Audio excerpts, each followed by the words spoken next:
All right. Have you thought about cats? We're live. All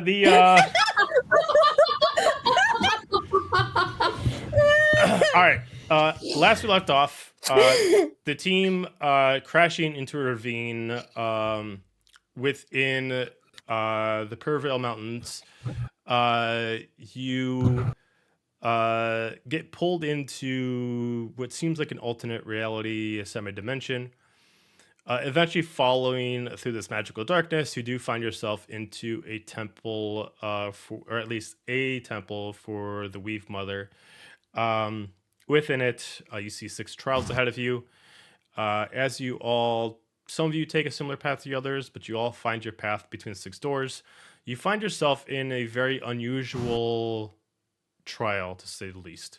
Channeling the power of Manan's visions, you guys are sent into one of, well, her first vision that she has that's based off her family's power and sees a possible future.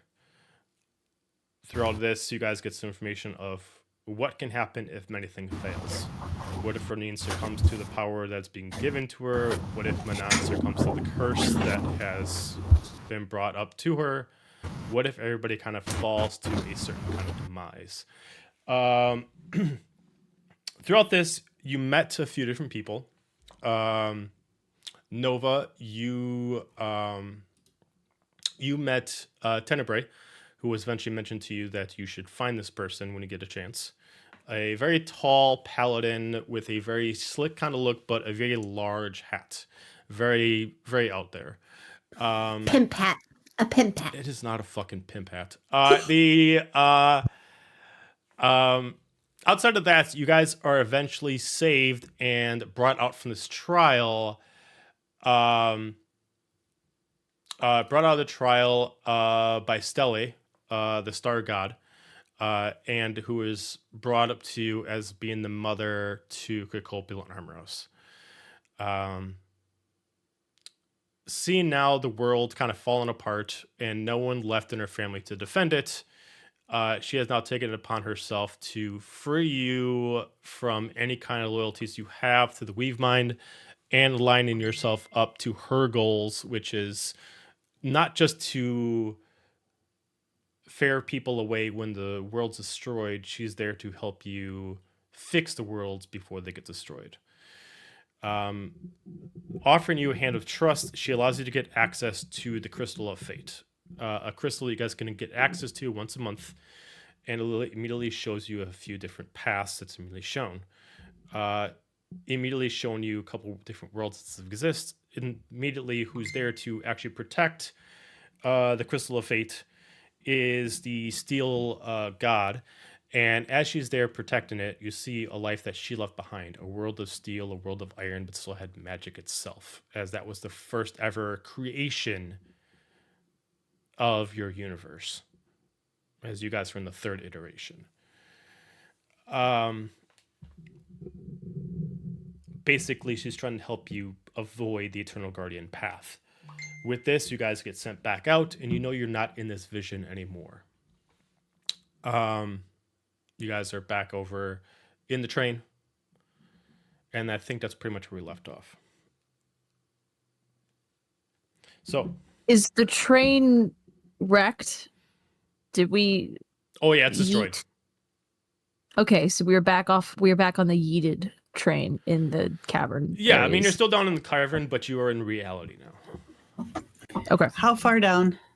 You can at least see like the light from above, and it's maybe 100 feet above you. Could be worse. It's not a smooth edge. With proper athletics checks, you could easily climb it in a few turns. But taking the train back is out of the option. You guys set the rest of the train ahead, and as it was separated, or at least separated the train itself, and you guys fell off from the independent one. So, if you guys want to climb, we got our flyers. If you want to fly, it won't take too much effort out of you. 30 feet of flying speed will get you up there in roughly about a minute, not even. And you can get to the top.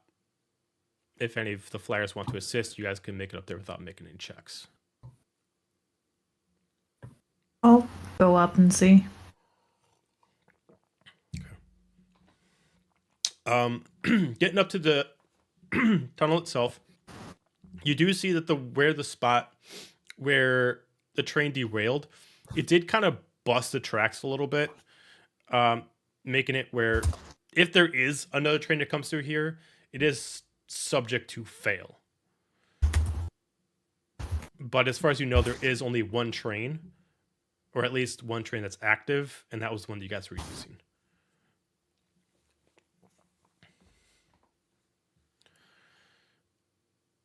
And there's nothing else around, just the No, train. And most of then- the power's out in this place. It looks like most of the power is natural.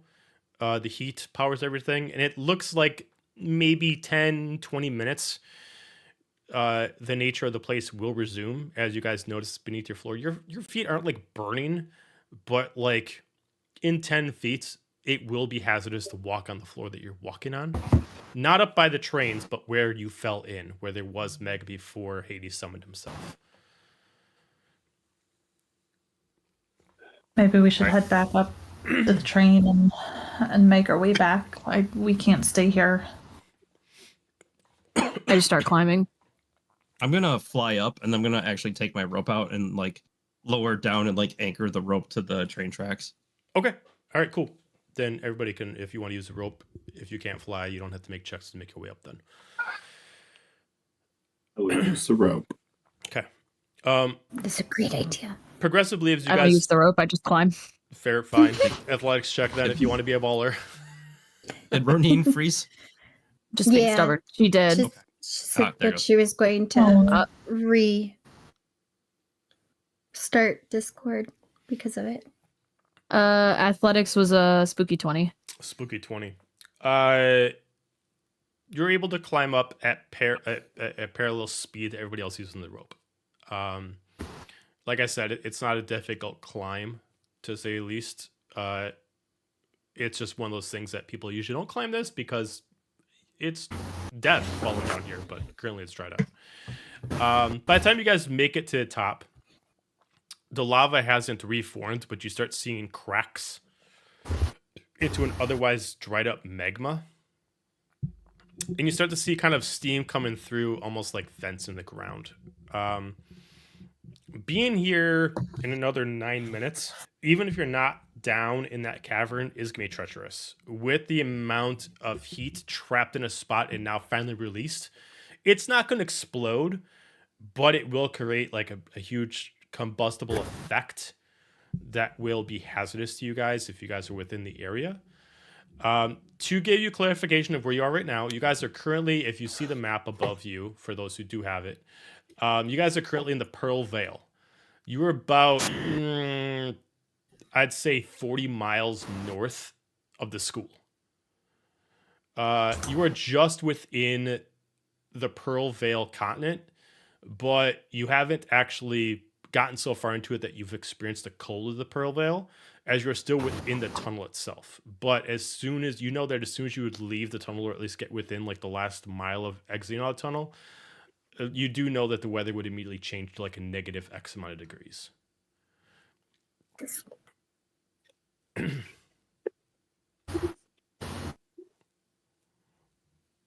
Do we have enough supplies?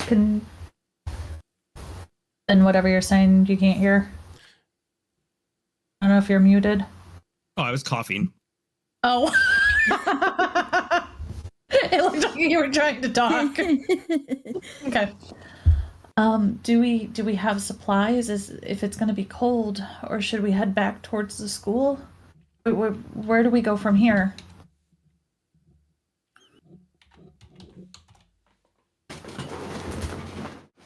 Joe, how far? I'm sorry. How far are we between Vermouth and Prevail? Okay, so you guys are about right here, Oh, got it. which is about 40 miles north of the school. And to put in perspective, For Mouth, over here, you can't access the other side of Pearlville. The mountains are too high, so the only way to access it is either through the woods of the school or taking the train. So you guys are kind of like in the middle of the. I wouldn't say in the middle. You're like in the second hurdle of the third, 2/3 of the way through the actual tunnel. So you are just past the line where you are in Pearlvale itself, but you haven't experienced the cold of it. Let's quick pause and go into break until Val's ready. So I'm gonna take it to a break screen because I don't want. You were probably looking for this updated Conspiracy Corner last week, but instead you got last week episode and not this one for last week, so we're doing it this week. All right? My excuse, I threw my back out, and then I forgot, okay? But it's fine. It's cool because we have the updated Conspiracy Corner for this week. So welcome to the part 2 of Ryan's updated Conspiracy Corner, which is really like episode like 7 or 8 or 9 at this point of Conspiracy Corner. Welcome to Ryan's Conspiracy Corner. This is where we go over the lore of Campaign 4, Wings of the Eternal Guardian, how it ties into previous campaigns in the Aberrant Realm, and I try to guesstimate what the heck is going on in Joe's brain, because I'm really good at that. If you watched last week, I feel like I'm really good at it. Not to toot my horn, but we're getting somewhere. All right, so if you tuned into last week or the previous week, you basically got a part 1 of my updated board, right? We took everything out, we printed new pictures, we made everyone smaller because I was running out of space already, and we've consolidated a bit. So, let me get my pointer. Ha! So, if you tuned in last week, we went over kind of everything going on in the Shadowfell, right? We covered Malik and all the bullshit that he was up to and how that affected everyone and everything kind of going on this side of the conspiracy board. But then I looked at the time and was like, oh my god, we're at 11 minutes. This is supposed to be 10. So then I decided we were just going to do part 2 and we're going to go over this side of the conspiracy board. And you know what, you guys, I'm sorry that you just didn't have it last week, but you know what, it kind of worked out. All right, things happen for a reason because we got some crazy freaking lore. Oh god, hi Babu. We got some crazy freaking lore going on last week that I could then add to, excuse me, I have to point, add to the board. All right, I'm so scared that you're inconveniently in the way. All right, we're gonna try to do this around Babu. He's my conspiracy prodigy, so he needs to learn this stuff also. Sir, this is like terrible timing. Okay, so we're gonna go back to, we've got everything going on up here. I just want to like a little tidbit, a little hook to get you in, if you will. All right, Mindweaver, Malik. All right, at odds, fighting for control of the realm. I will introduce to you a third contender down here that I don't have a picture for because Joe hasn't sent me a Hero Forge picture I can print to put him up there. But he's going to be up there because it's relevant. It's all relevant. It's all coming together. All right. So what better way to start with this side than to go into the Eternal Guardian? So Dira, she's the one that kicked off this whole campaign with like, I thought you were fucking dead. What are you doing here? Okay. Is it Dira? Does she just have amnesia? Is it someone inhabiting a Dira meat suit? I will die on this. Excuse me. I'm filming a conspiracy corner. The animals are just out and about right now suddenly. Okay. Sorry. That's funny. I don't even know if you can hear it, but it's loud. Anyway. So we got Dira, right? We got everything, all this shit going on around Dira. All right. So I guess we're going to jump to it. Zephynia. This is lore from the last session. So we're just going to jump right into that lore and then we'll tie up the loose ends with everything else going on. All right. Zephynia. We found out that her soul, pretty early on, that like her soul is trapped in Dira's body. Okay. And we saw this, the twins talked to her and all of this stuff, but put a pin in that. We're coming back. There's just so much. How do I tie it all in together? All right. Put a pin in that. All right. Remember, soul trapped in Dira's body. Okay. All right. So then we're going to go down here to Aiden. So Aiden runs the school of Mullane, which is where we were off to after the Shadowfell to go to Feywild, to then go talk to Aiden and be like, yo, your sister's alive. I feel like this is important information for you. You run a really popular school over here in the Feywild that's supposed to be really good with arcane magic, so maybe you can help us out, give us some tips and tricks for how to deal with your undead sister, okay? So we're going to School of Mullane, and then what do we find? We find the Fountain of Limbo. Is that really what it's called? No, I'm just calling it that because it just makes it easier and it fits on the board and it's cute little neat writing. That's mine. All right, Fountain of Limbo.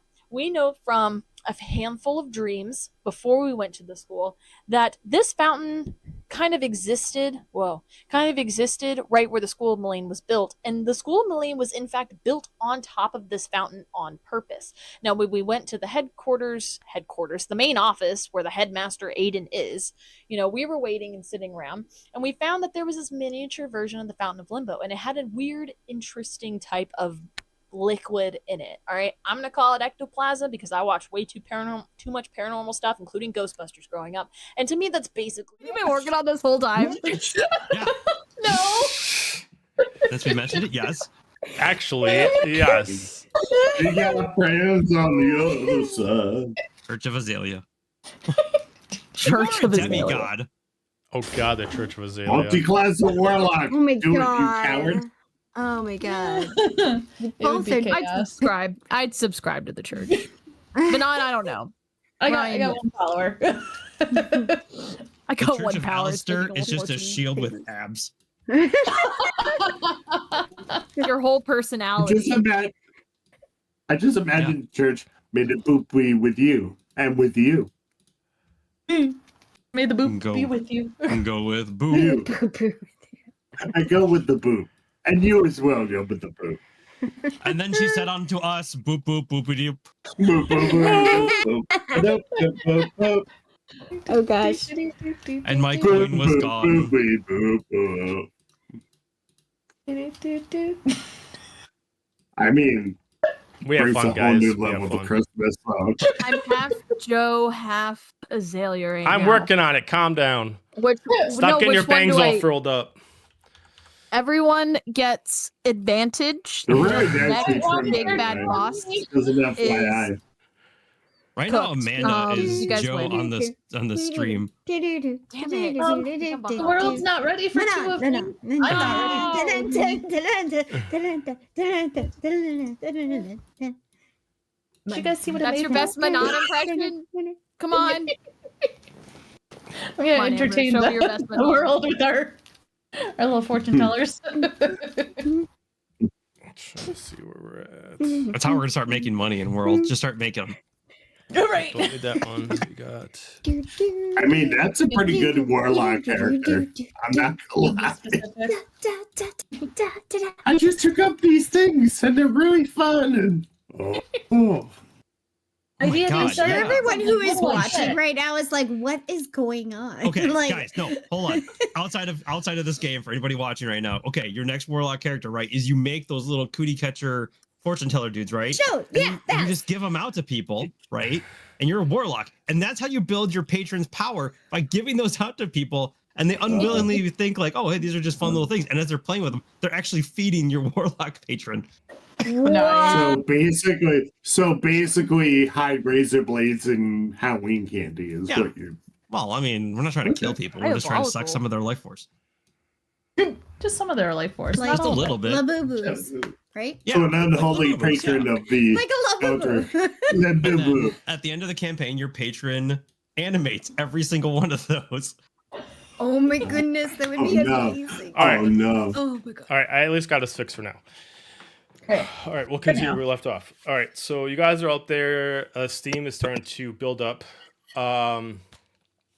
At least up here, dark vision is not necessary. There's enough light in the area naturally that you can see even without dark vision. The pathway itself is if you want to stay on the main path, where no matter which way you go, whether you're just going north to the Pearl Vale or going south back to school over in Vermouth, the width of the path itself is roughly about 40 feet wide. It's not really smooth because it's supposed to have one specific track on there, so it doesn't matter how smooth the path is as long as the track stays balanced. The amount of time you think to get back with walking speed to get back to school, 4 hours. The amount of time to get out of the tunnel but head to the Purville, maybe half an hour to an hour. It's up to what you want to do. So, Wait. just for clarification, the Pearl Vale is that whole area, correct? Not like a town up there. Correct. You guys Okay. don't know any of the towns in the Pearl Vale. So a little bit of information. The Pearl Vale on the north and the Moondrift on the south are considered extremely Arctic continents. Therefore, people who live there usually stay there, and the places aren't usually charted due to the fact is it's really hard to live. But there are settlements, but it's kind of one of those things that you, unless your body is trained to handle the cold, it is one of those things that you do not leave the settlement for long, as you can die of hypothermia. It's Alaska. Pretty much.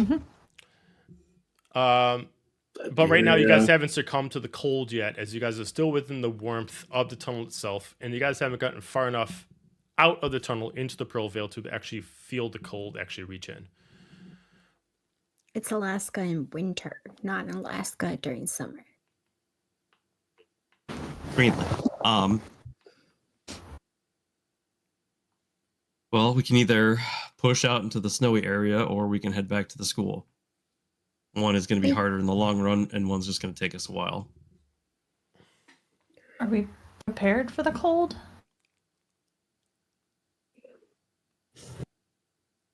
Not that I'm aware of.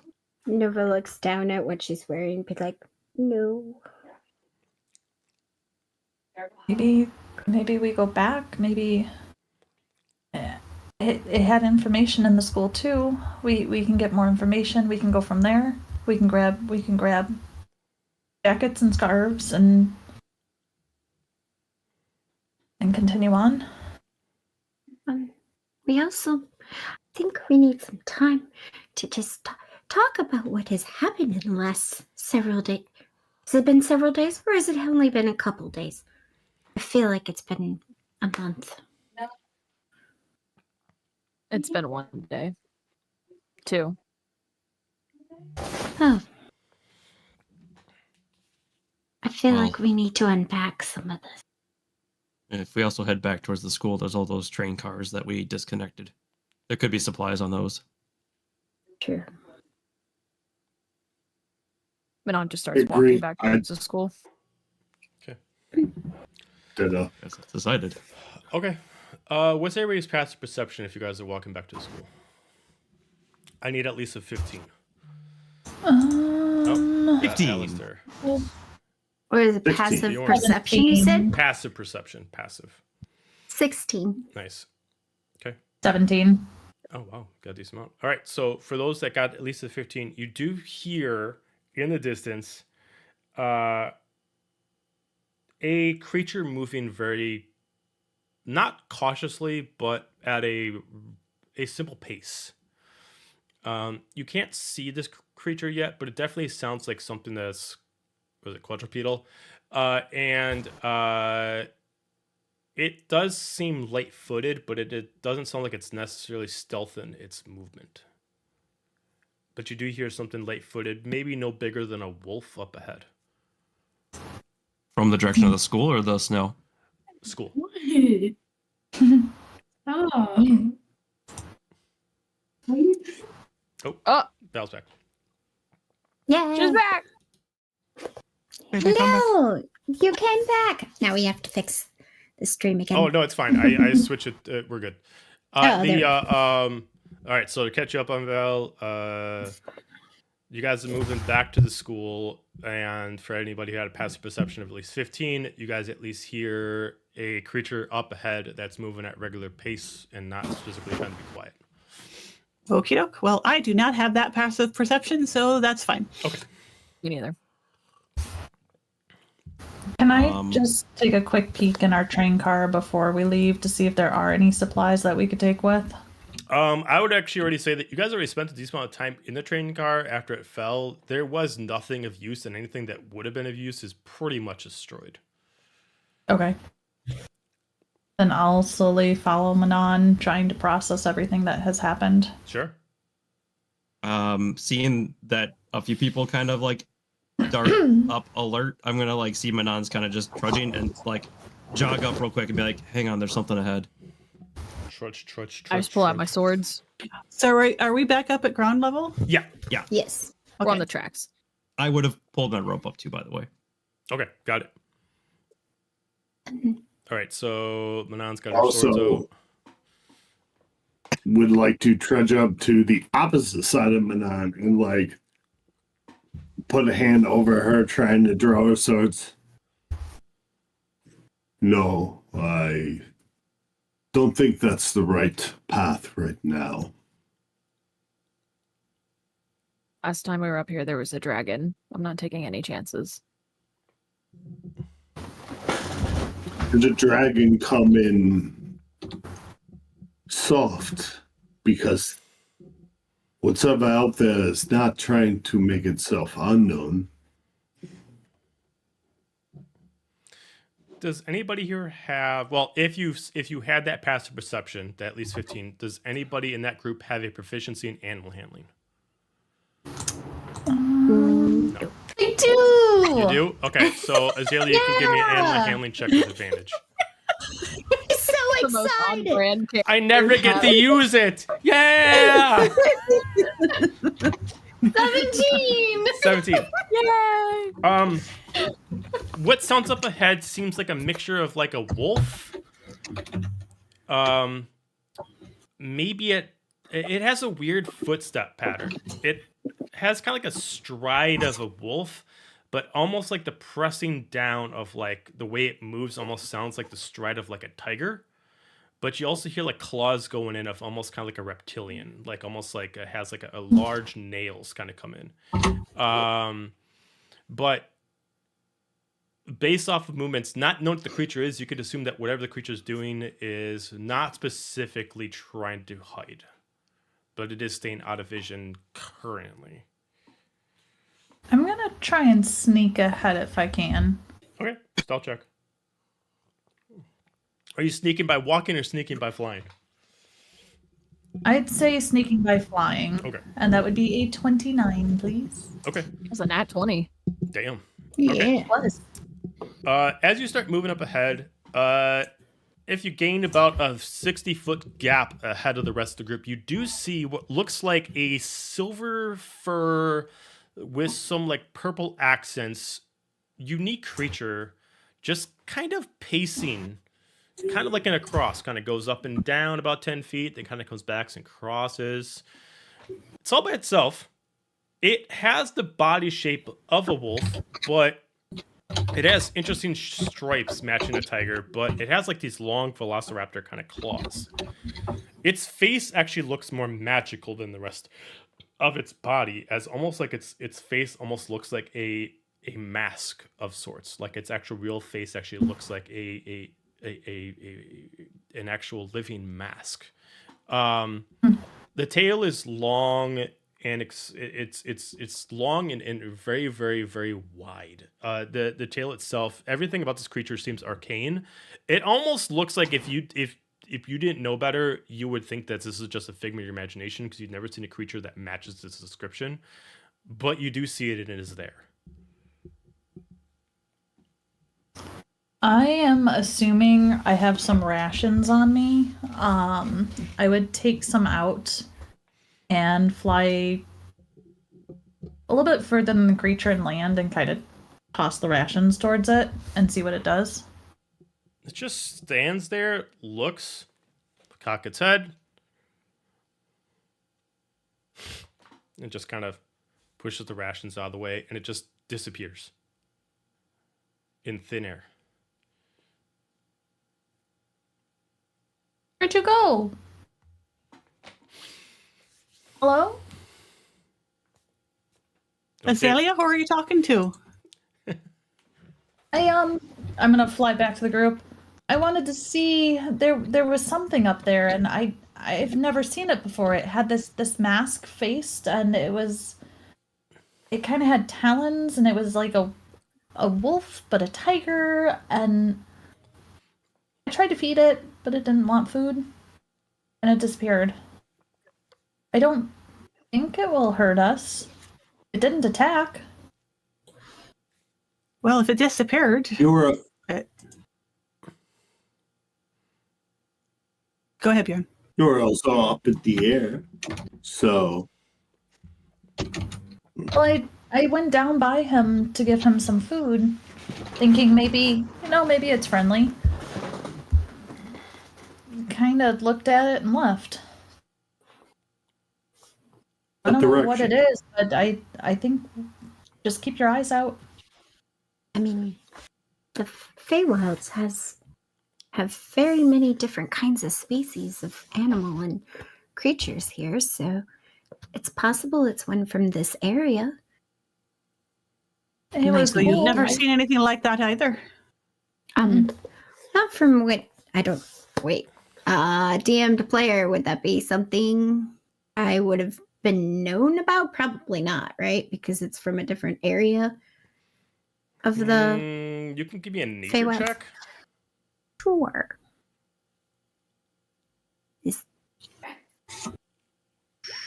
That's a 7. Yeah, the description that Azalea's given you does not really trigger anything. No, I'm not.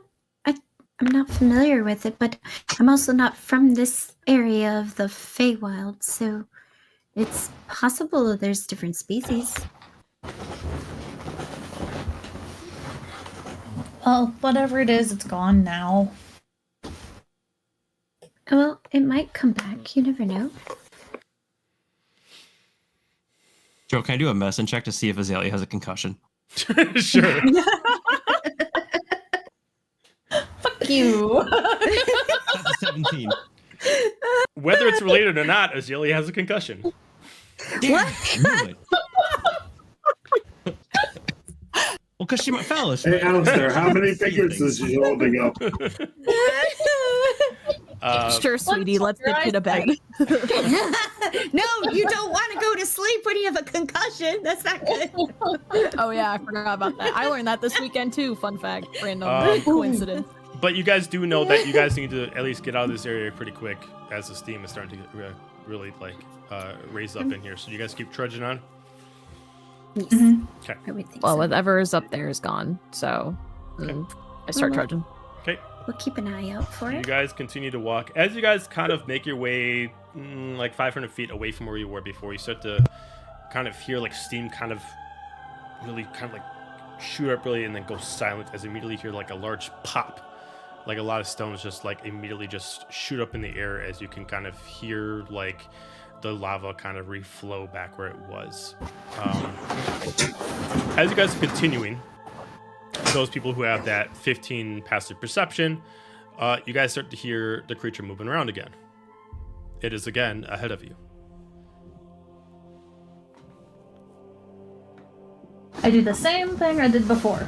Okay, so you fly up ahead, you see it there. This time it is not pacing, it's just sitting down, just kind of licking its paws. This time I'm going to again land not close enough where it can pounce and get me. Okay. What are you? Just kind of like looks at your feet, looks at your waist, looks at your face, looks back down, curves its head, continues to like start licking its paw, then starts kind of like using some of its claws to like kind of clip off some of its other claws. I tilt my head back. Are you... Do you understand me? Doesn't even respond, just goes back to shaving its claws down. Doesn't give a recognition of either yes or no. Would we? Because I'm guessing we're still walking. Would we caught up? At to this where point, you they guys are would at now? least see Azalea talking to some kind of unique creature. Yep. I'm gonna motion back and just shh, Fascinating. point to it. I'm gonna take rations out again and toss it over to him. Just knocks it out of the way. Well, that's You're a not- waste of food. How rude is that? You're not Maybe hungry? it doesn't- That's Let- good let's food. let's specify. When you say rations, do you mean like just basic like Like- shit rations, or are you talking about like leftover food? I'm talking about like dried bits of meat. Oh, or... okay, that's different. like, I thought you things meant you like would take rations, like with you. emergency rations, like. No, I'm thinking like because we're out. I've got jerky or Pocket picking. meal or Okay, so if you drop like some Tater bacon, tots. it immediately like smells it, Tater kind of tots. picks it up. You don't know how it actually eats, but like it just kind of like shoves it against the face without opening up the mouth, and the food just goes away. fascinating. It just immediately starts Nope. kind of smelling your feet, looks at you, kind of spins around you like a cat, kind of investigating, but doesn't touch you. Occasionally, its long fluffy tail does kind of graze against you, whether or not it's doing it purposely or it's just hanging around, so it just has to hit something. It starts going around, looks at you, cocks its head, disappears again. Why do you keep doing that? Did you guys at least see it? You guys would have seen Yes. the creature after she gave the food. Yes, and I was writing. I was actually drawing it in my book real quick. That was I've fascinating. never seen anything like that, for sure. I think I can tame it. Yeah. I gave it food. It'll be back. I can make it mine. I can fix him. Why did you get it up with a stray cat, ambitious. guys? Sure. Alistair, get your man in check. The cat distribution system is in overdrive.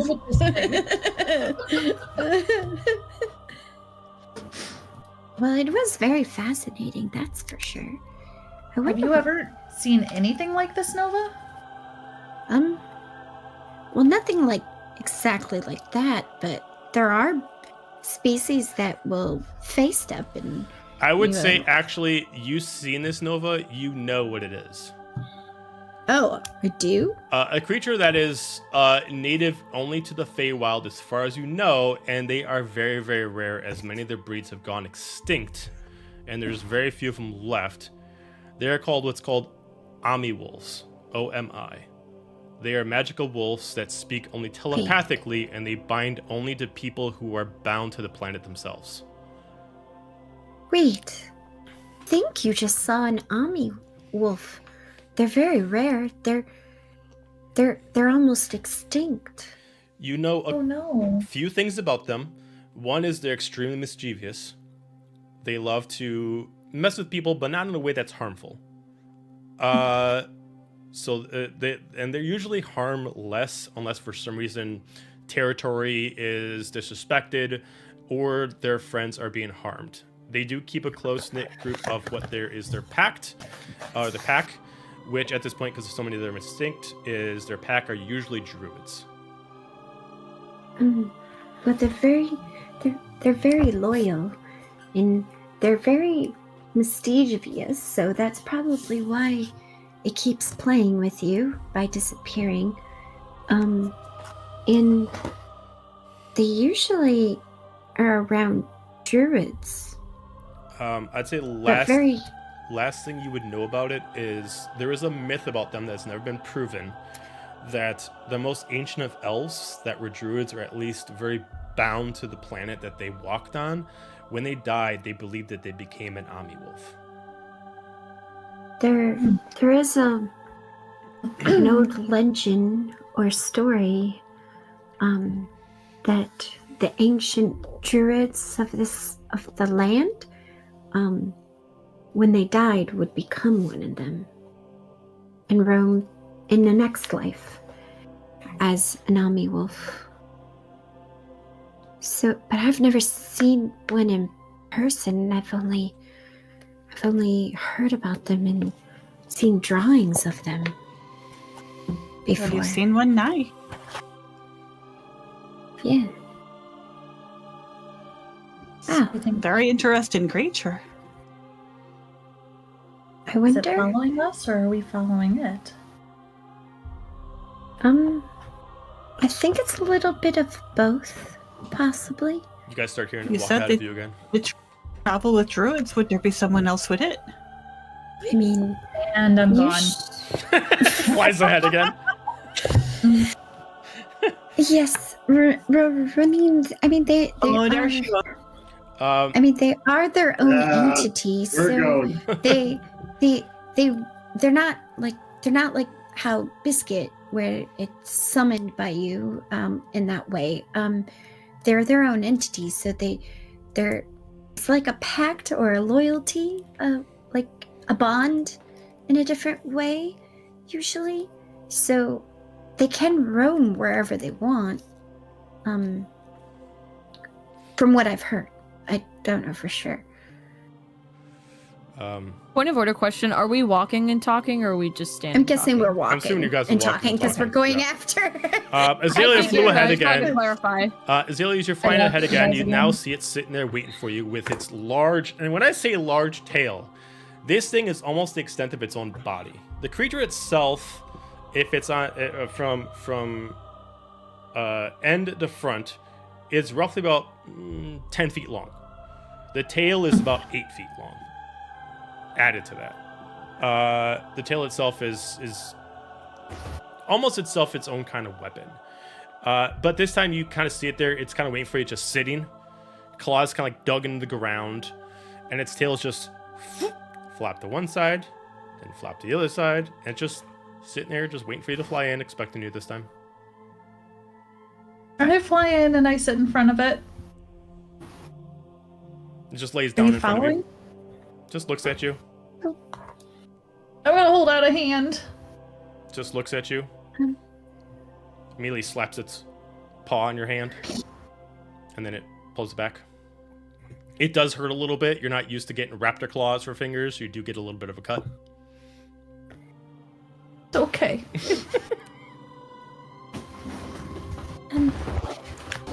Have we I'm- caught up to them? Yep. I'd be like, Azalea, they usually speak telepathically.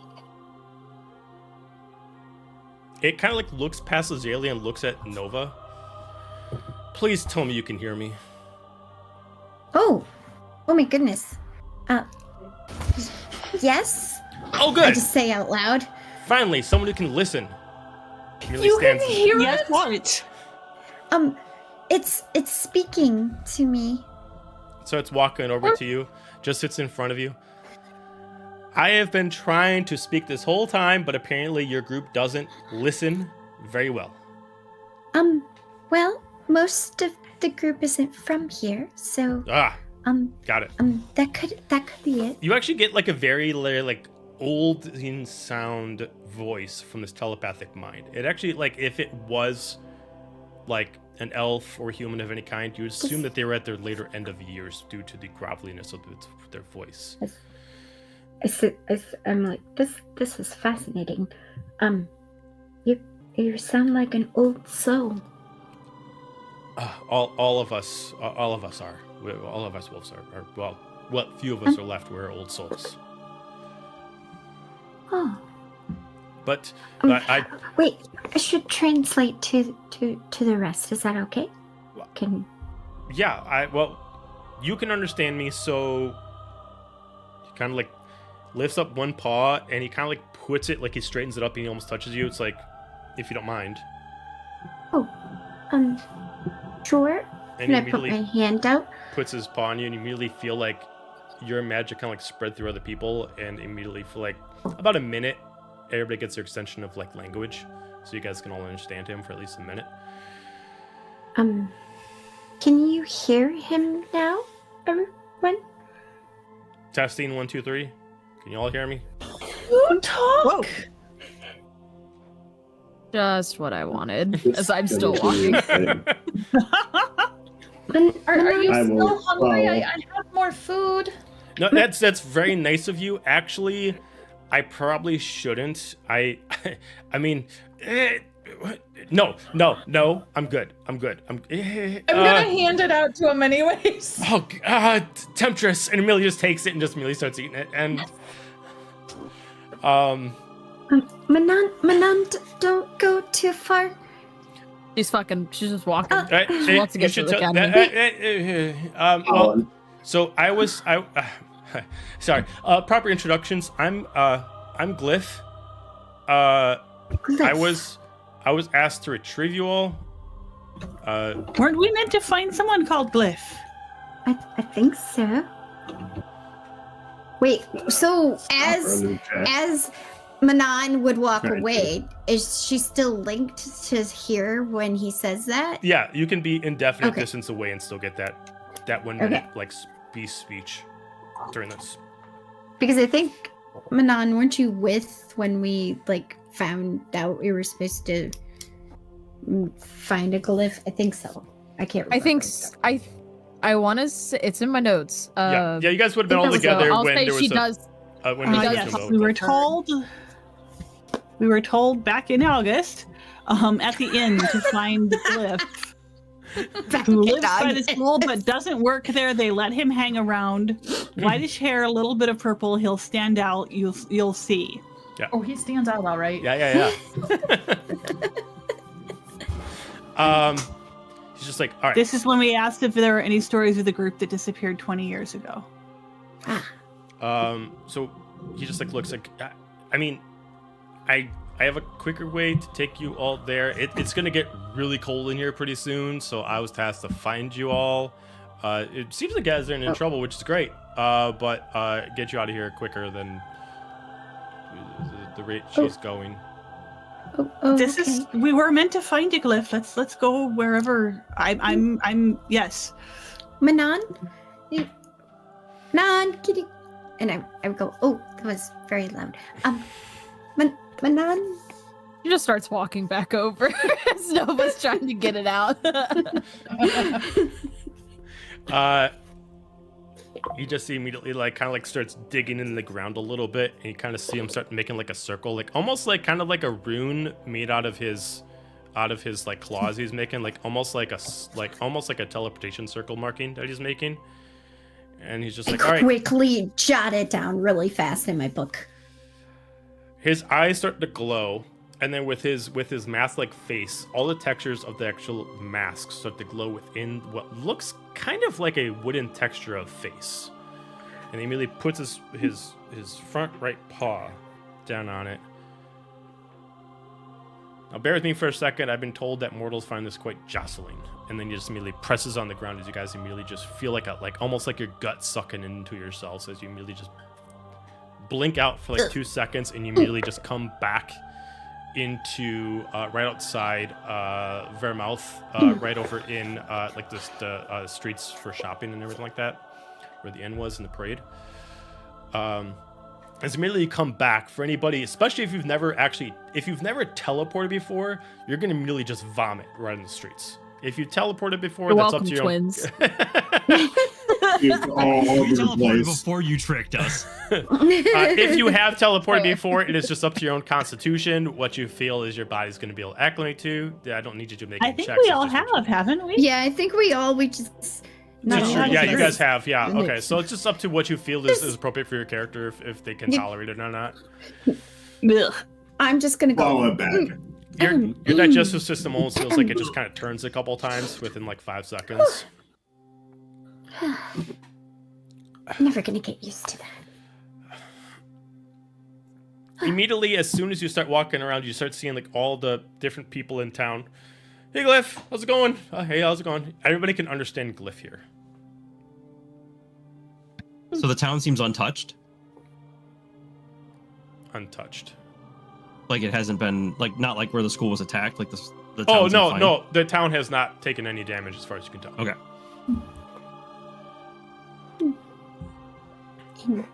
Fascinating. Do you come here often? I mean, guess. I currently live here. Oh.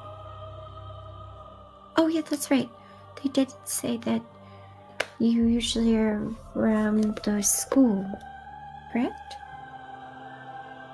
I mean, I go around to help out the students once in a while with magic and whatnot.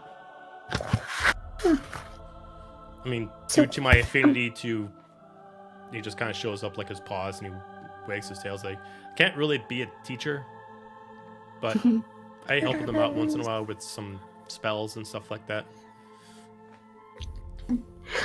I'm sorry to be so forward, but could you answer a question that I'm really curious to know the answer? I can if I will if I can. Oh, okay.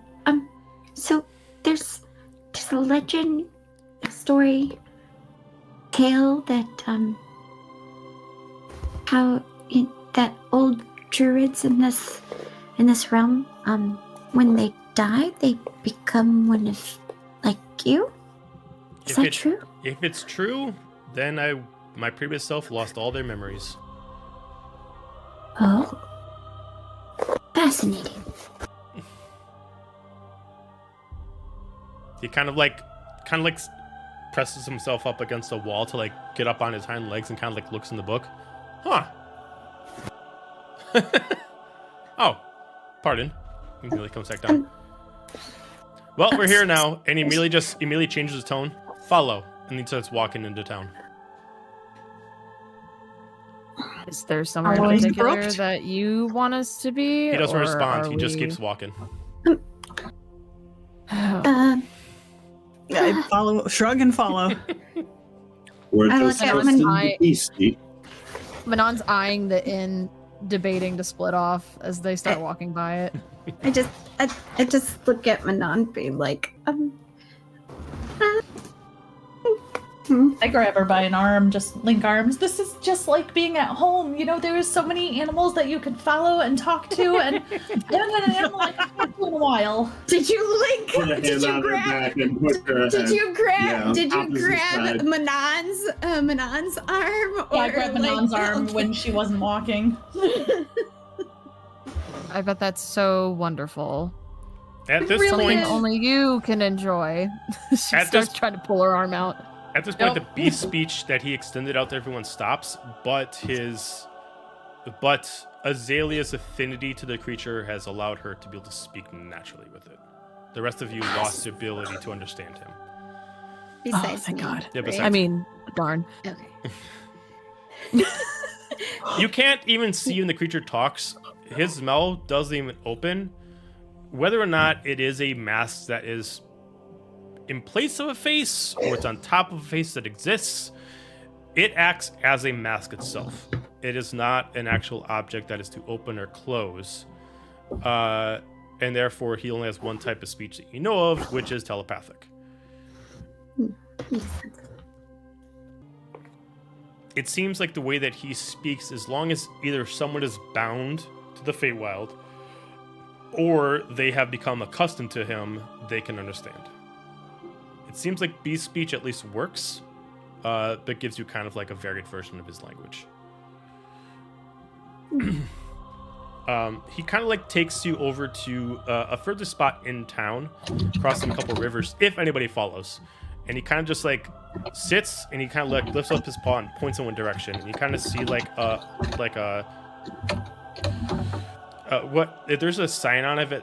It doesn't have a name on it, but it has a sign of what looks like a fireball on it. And he points over there. When you want to talk, I'll be in there. No rush. And he starts walking in. I don't know why we wouldn't want to talk right now. I'm so confused. I'm gonna gonna follow him in.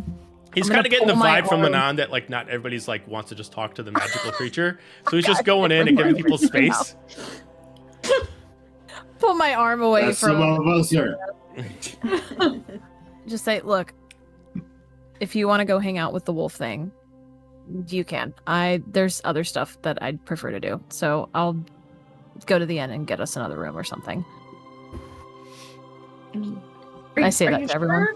This is kind of like a once in a lifetime experience, according to Nova. Why did you have to Nova add kinda according to looks- Nova? Why couldn't you just say it's a one in a lifetime experience? Why did you have to say according to Nova? No pressure, Nova. No pressure.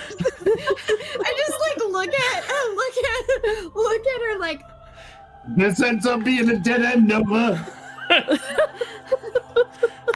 You said it was a really rare creature, right? Manon, we were yes? supposed to talk to this glyph because of the people that were being brought back from some realm or area that they got trapped in or something, and it's got a connection that to. too. So,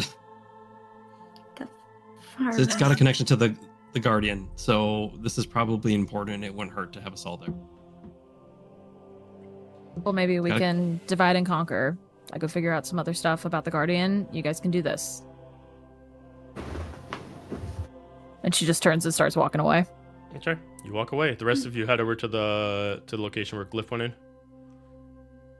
in. I will salute the others. I'll keep her out of trouble and follow Manon.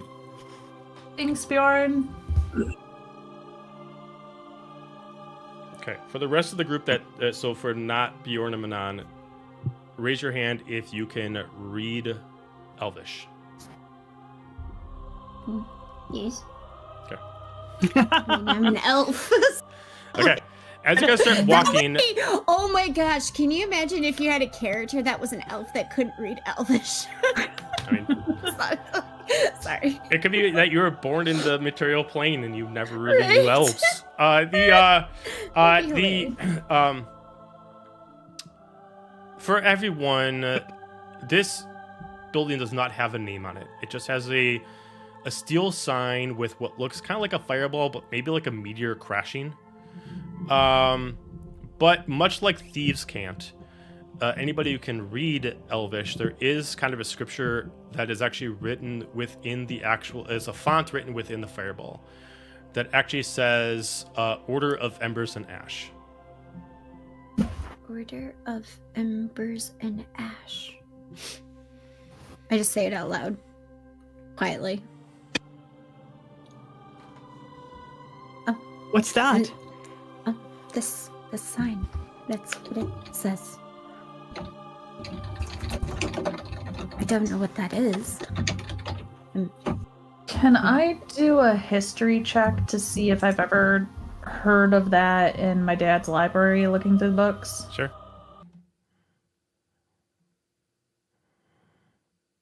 Uh, 17. 17. There is, ever since the final battle, there has been several orders that have broken themselves up from different other ones previously that have decided to follow the new tectonic shifts, the fire in the sky, and old gods. One of the most prominent ones, but the hardest one to find due to their actions being illegal to many of the kingdoms, but also kind of having the most relevant knowledge that they speak out, is the Order of Embers and Ash. They are a group that have been researching the blazing skies since the first inception of the fire raging through the skies throughout the realms. They exist through all the realms, including the ones of gods and hells. They have members all over, and their major goal that you know of is to understand how the flame started, what they meant to do, and what happens when they finally go away.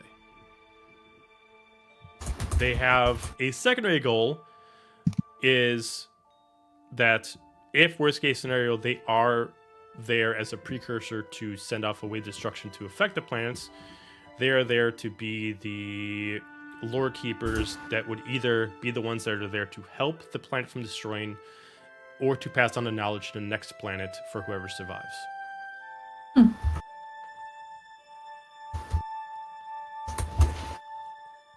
They live by a certain code. You can only be a member if you bind yourself to fire itself, but it is very plain of what that means.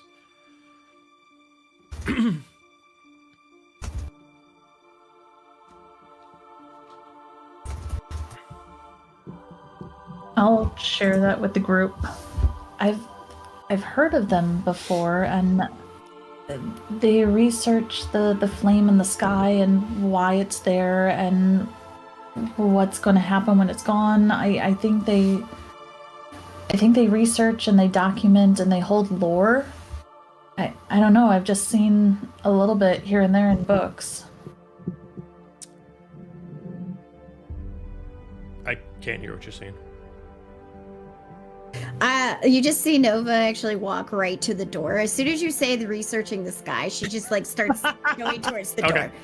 The door itself is very much like a saloon door. It's kind of like a 2/3, 1/3 kind of door that you just kind of push open, and it is it is a big, huge tavern of sorts. And then she realizes I walk in, and then I'm like, I turn around and I to Azalea, I'm sorry, I got a little carried away. I didn't hear what you said. I go, I went, I'm sorry, I got a little carried away. You said the sky, like they research it. The fire up there, they research it. Oh, They document the lore. then, I wonder. Okay. And then I look around and I'm like, is there a lot of people in here?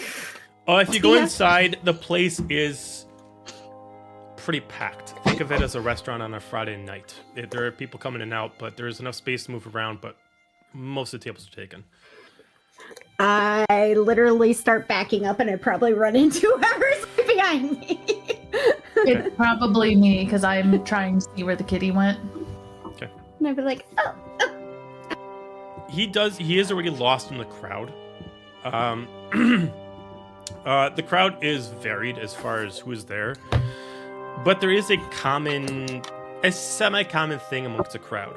Whether it's a marking, whether it's a piece of clothing, whether it's a weapon, it seems like everyone has affinity towards fire here.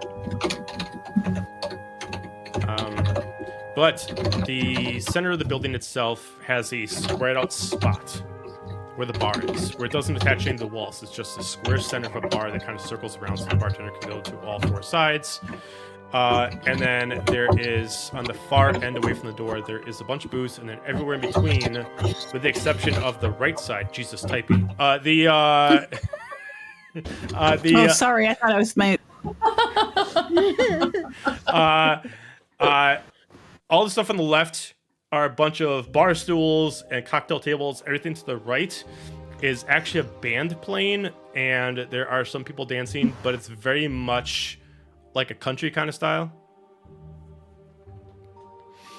I might get a little distracted when I walk in. I'll see Nova, I'll kind of whoop and pull her out of the way and start walking and see the band and go over and watch the band for a moment. Okay. All right. Oh, I swear to God, if they serve fire water here. Well, they are now. It's country. There's the fire. Come on. Hey there, partner. You want some fire water? Here you go. Fire. Yeah. Fire. Fire. Sadly, I left the appropriate accent in the last campaign. If that group goes in, you're able to eventually like find a table. There's like there's like a lady that walks around. She's like a very, very light skinned, almost like more human colored skin tiefling. That's kind of walking around with very short nubbed horns. So it kind of walks around. She's moving around really quickly. Just wherever you can find, as she just moves around, she's helping a bunch of tables at once. Someone's gonna have to drag me pull me because I'm gonna be glued to by the door because this is too much. Too many people. There, I see a table over there, and I kind of just grab Nova by the shoulder, and I send Biscuit ahead to hop up on one of the chairs and grab the table before someone else does. Okay. All right. Biscuit finds the table. It's pretty close to the music, so it's not too far from where Zelia went. You guys make your way in. You're able to find kind of like a table that, with people's wings, it's pretty tight. Naturally, it'd be for 8 people, so you guys kind of get in there nice and tight. For the people who are in there, give me an investigation check as you look around. I'm gonna forego the investigation because I am enthralled with the band right now. Fair enough. This is something kind of new. Okay. Got an 18. Natural Nice. 20 for a 21. Nice. Woo! I got an 11. I'm a little overstimulated right now. Okay. Yeah, Nova, Being you're very nervous. much focused on everything around. You're also being very cautious about the area, very nervous and anxious about the area. I'm terrified. There's too many people. Without not counting the natural 20 right away between Ronin and Alistair, you're able to notice that this place is a mixture of kind of a local hideout for something specifically, with also being kind of like, you assume not too different from like a thieves hideout. There's probably secret rooms somewhere. The crowd in here, not all of them seem to be part of the whatever this order is, but at least most of them probably subscribe to the order's, purpose. Subscribe. Do they like it too? Do like it too. Subscribe and like. They also Yeah. follow. I am interested in they your follow? idea. Would like to subscribe to your newsletter. For Ronin, you notice a few things. You can actually break down where the groups are. So you see, outside of like the natural clientele in the band, there is one spot where you do see, like near the bar, there's a few people chatting that clearly look like they're planning like training. You can kind of like read between the lines that there's a person ahead. She looks half elf, pale skin, really revealing clothes, and has like this long pike at her side. And looks like she's trying to orchestrate something for like training purposes. You know, it seems like she's leading like a group of people to like, you can't do anything for the order until you are fit. And like she just immediately kind of alphas them out. In another section, you see what looks like a drow, heavy set, maybe 6'4", wearing very, very heavy armor, but also very revealing. Like the plate armor is really just a breastplate with just straps on it. She's got like a long leather skirt, but thick enough that's also protection, and a long, long, heavy maul with spikes on it. And looks like she's having people like test, like there's almost like a fighting ring in the back that she's kind of like having people like test a metal out. In the far back, which kind of grabs attention when you finally figure out where Glyph went, you see two people arguing, and it's kind of making people shut up as they're arguing. You see one person who looks like a pale-skinned but kind of like a dirty complexioned half-orc, female, white hair, with a extremely large crossbow, so heavy that looks like she actually needs a considerable amount of strength just to pull back the actual wire to fire it. Standing there arguing with another person. As you see another person there, equal pale skin, long braided hair, tiefling in nature, wearing a kimono, has a sword on his side, and you see Glyph eventually sit next to him as they're arguing about where the order is supposed to go next. And that's what you notice. Oh, and I will say you also see Aiden with them.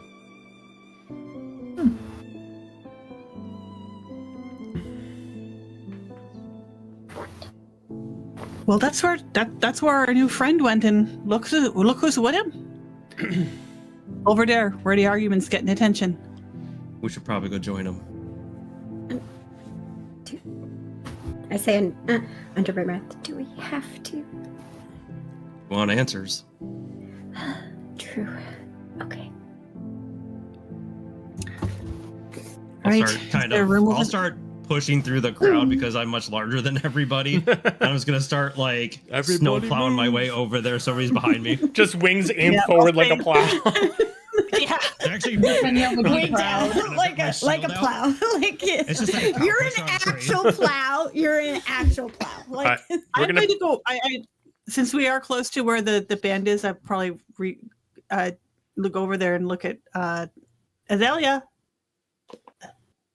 Or okay, and I'll head on over. All right, we're gonna pause on you guys. We're gonna switch over to Manon and Bjorn.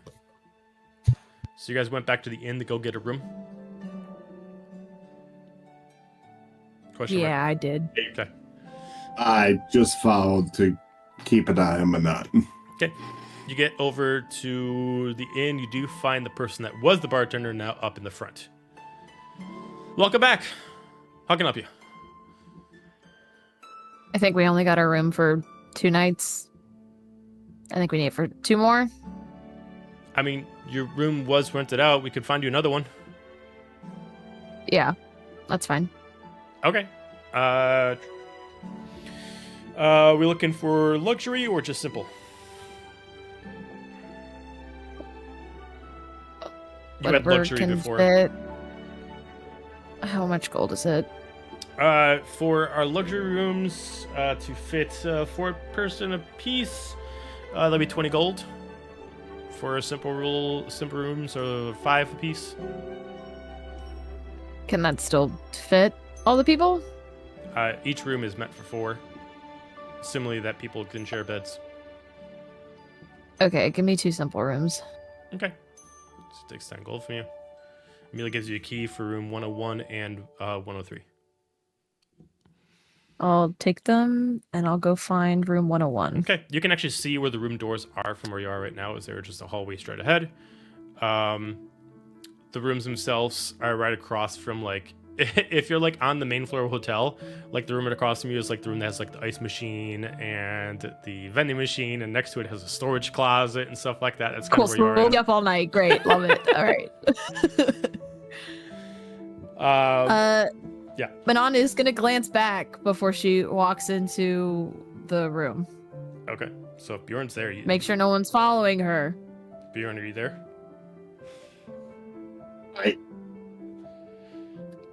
I'm gonna hear what the conversation with the bartender and Manon is and see her storm off. I would like to pay the bartender 20 gold to get my own luxury room. Okay. Please. And thank you. Of He's bringing course. bitches home tonight. That's his plan. Of course. He gives you a room for 304. Do you need any help with your bags, sir? The fact that I only have a backpack and a lyre on my back and said, no, I think I can handle, but thank you. If you need anything, just let us know. Steps are right there. You have a wonderful day, sir. My thanks. I'll see that, but I really didn't.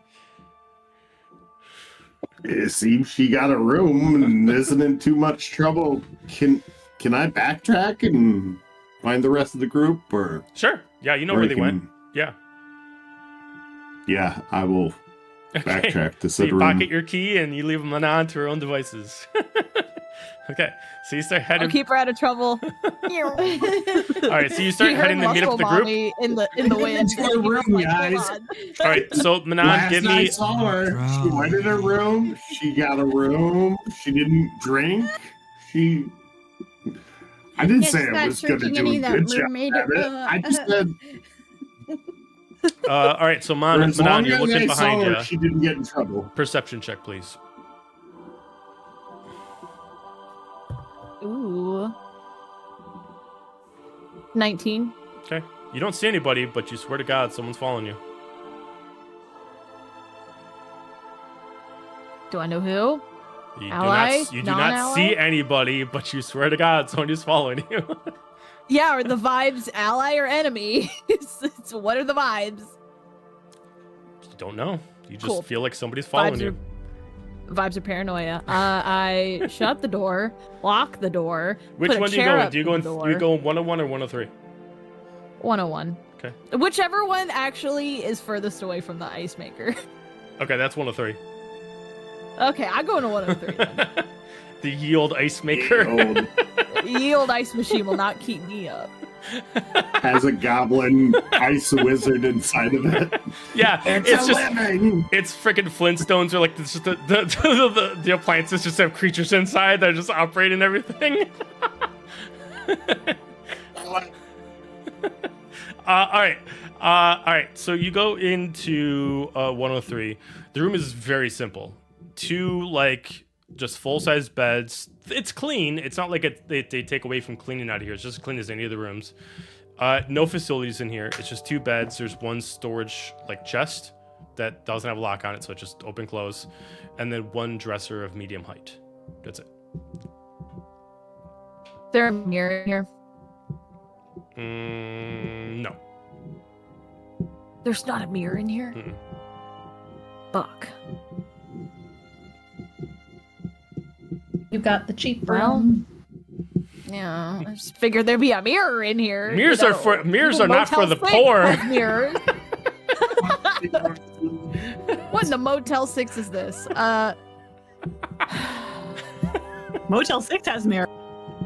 Yeah, that's what I'm saying. Well, go bitch at them about the so-called yield Motel 6. I'm leaving a 1-star review on Welp for this place. So, but Yield in the Yelp. meantime, yield Yelp. I'm going to unsubscribe.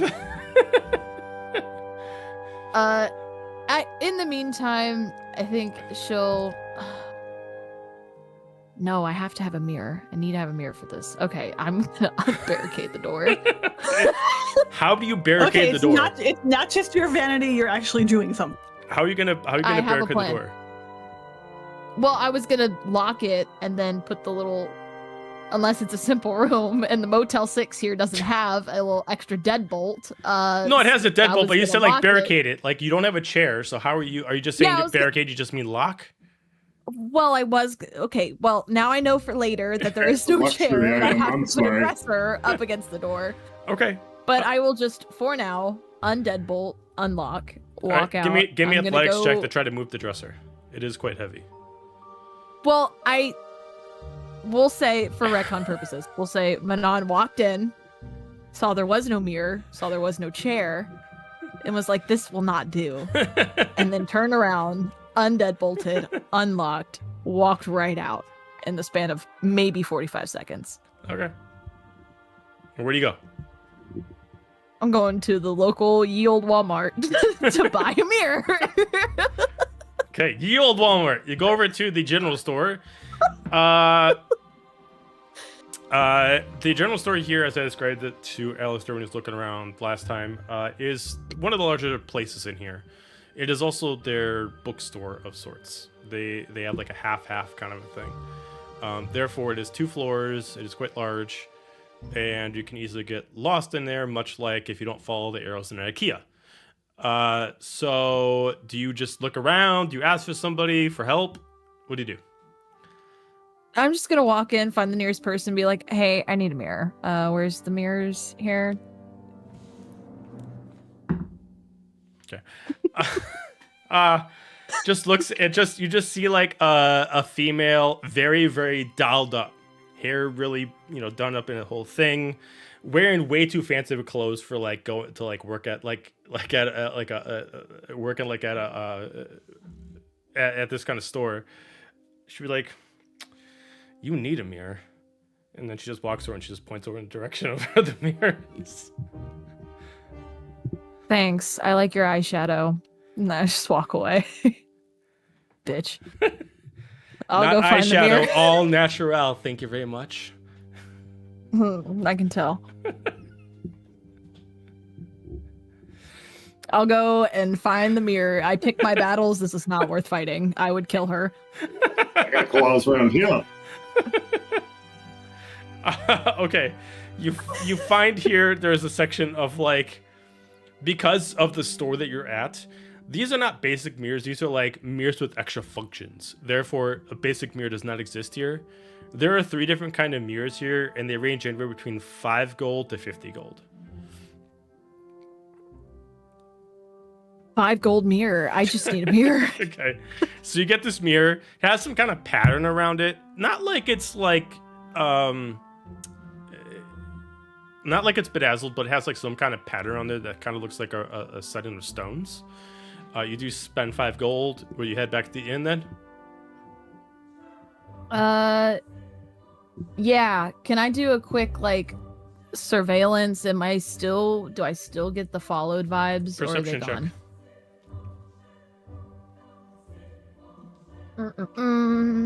That is let me double check. 14.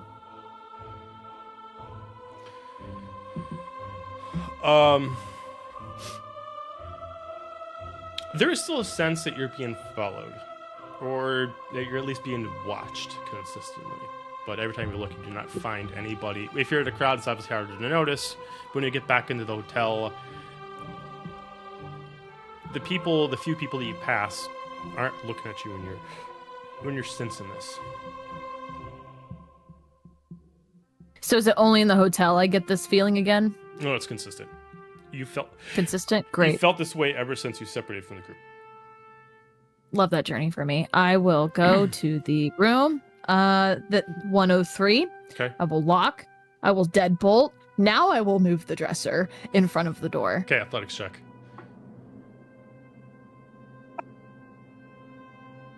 That was a natural 20. This is the most useless natural 20 I could have rolled for this session, but I moved that. You find out that apparently. that not only is this dresser not supposed to be moved, but it's supposed to be actually bolted into the ground. So like the furnishing is actually built around it. So like as you try to move it, your strength gets ahead of you and you literally rip out this furnishing out of the ground, not only making it obviously ripped it out, but now there's like a dent in the ground of where it was. Like almost like because of like paint job, now there's like a stain there, but you're able to move it in the spot. Okay, there's your deposit.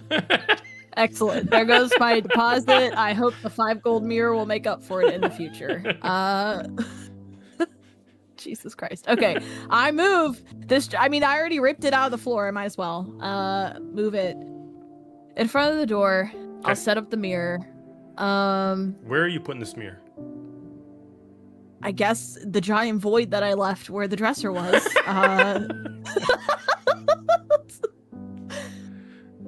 just put it there. I'm gonna have it just facing me.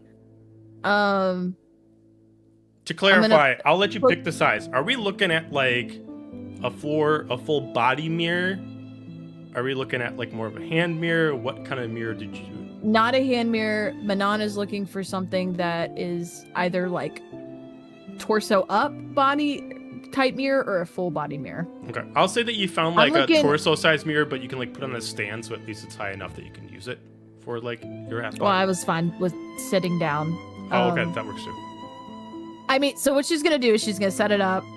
She's going to fish out that book that she stole from the academy about the Guardian and Bahamut and all of that, and she'll put it out in front of her.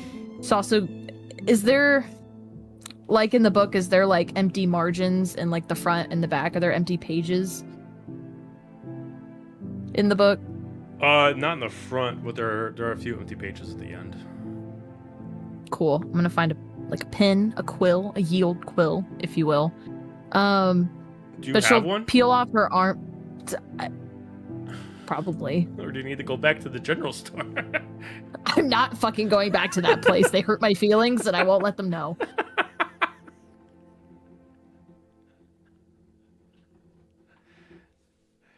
Why do I have a hammer, but I don't have a quill?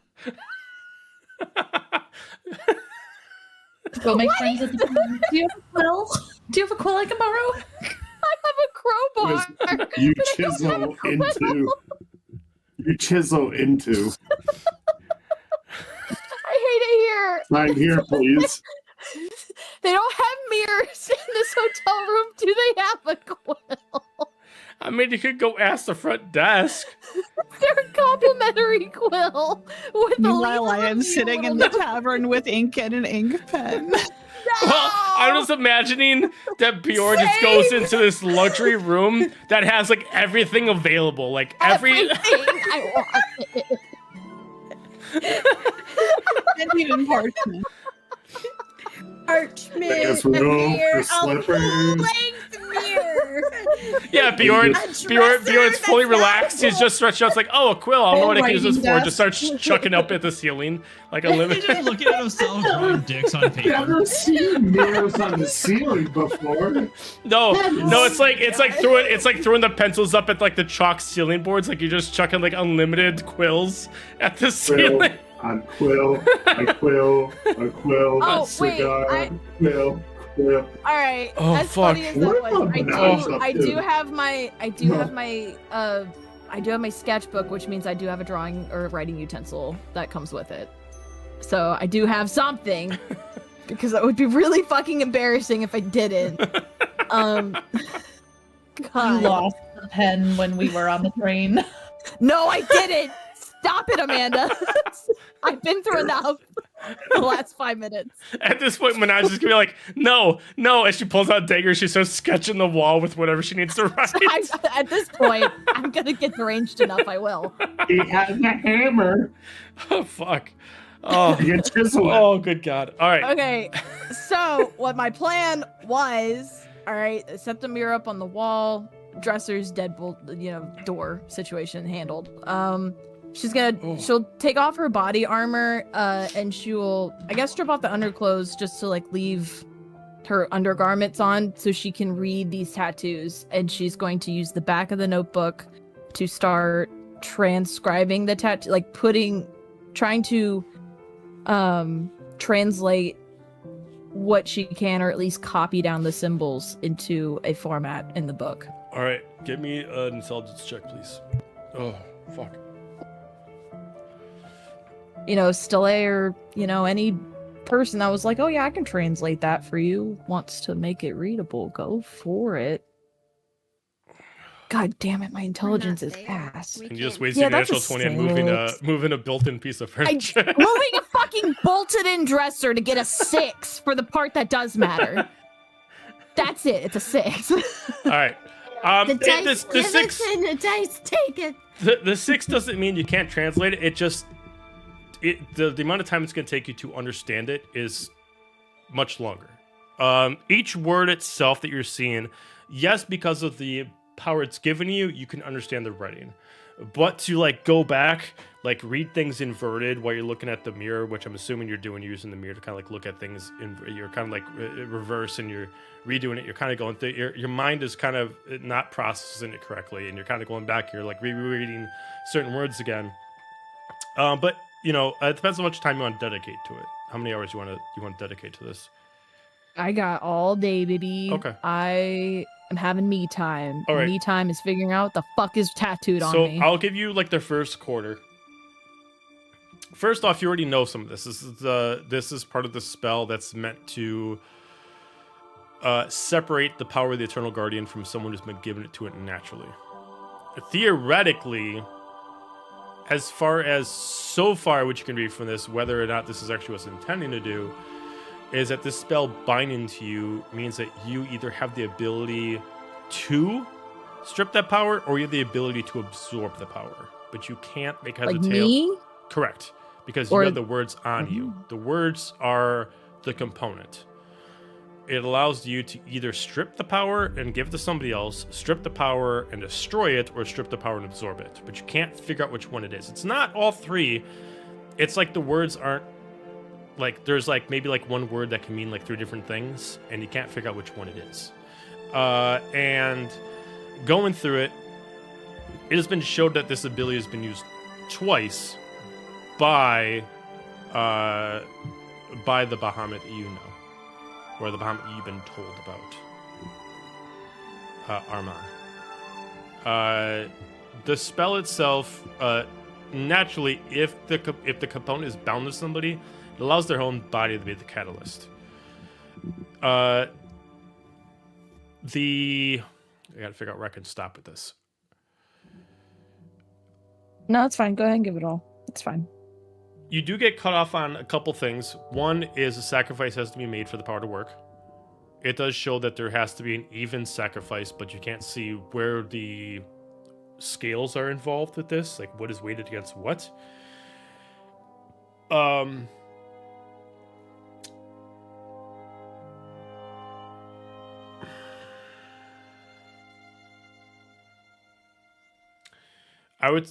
The other thing you're able to figure out is this power can be applied to somebody who doesn't have the power of the Eternal Guardian but has something similar.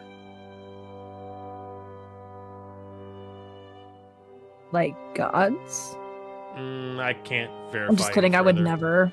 I would at least say, based off the knowledge you know from this, is the Eternal Guardian isn't necessarily a godhood. It is a status that gives you the ability to eventually ascend to godhood of the new realm. The Eternal Guardian is essentially a knighthood that gives you certain abilities that go with it. Gotcha. Anything that has a parallel title or responsibility to that, this spell applies to. So, by all intents and purposes, by absorbing, negating, or shifting a power to somebody else isn't making them a god. It's moving the responsibility with the powers that come with that responsibility to the next accompanying person.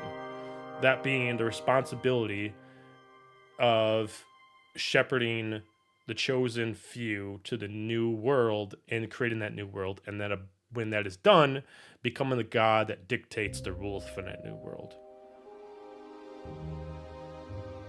Okay.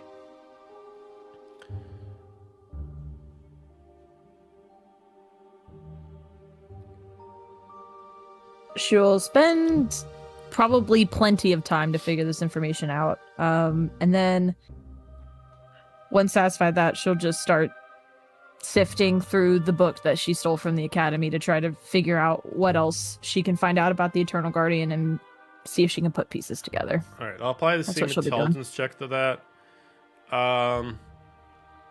Added to what you already know about the amount of Eternal Guardians that's already existed, plus the names that you've already been educated on of the previous Eternal Guardians, both from research and what you just found out dealing with the crystal itself. You're able to figure out that the Eternal Guardian wasn't actually a verbal title until Armand gave it a title. Otherwise, it was just a titleless role, but it still applies as the same responsibilities as the Eternal Guardian. So the Iron God, and anybody else that had that responsibility for Armand got it. They just had the responsibility, but they never gave it a name. Armand was the first one to call it the Eternal Guardian. Okay. He does place it as a blessing that became a curse.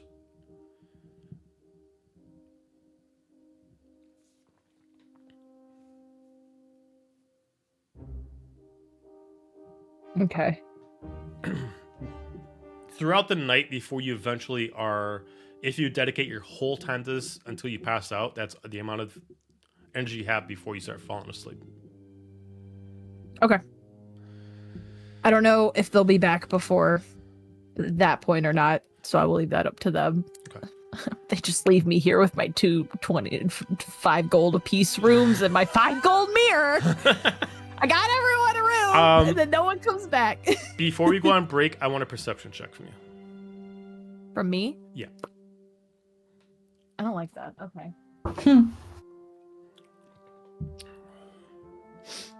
18 plus 2, spooky 20. Okay. Throughout the night, and I'm going to say this is going to go to the end of the night. Maybe like an hour before, like your body eventually is like, you're just going to crash out, kind of thing like that. Uh-oh. Oh, Nari. I guess she'll never know. Well, we'll go on the break. Or Okay. No! Okay, here we go. All right. So this will be past the time that we're going to resume back on the other group. But like right before your body would eventually just kind of crash out due to exhaustion, you start to see things. You constantly, when you look at the mirror back and forth, like you look at your body to try to read, you look back up and you swear to God someone's behind you, and you look behind, no one's there. Kind of rub your eyes, look in the mirror, don't see anything, look around the room, don't see anything. Okay, you do it for again, maybe half an hour later, it happens again. This happens about 3 times where you swear to God somebody's standing behind you, but you only see it through the mirror. With that, we're going to take a break. All right. So, what did you get for your perception check again?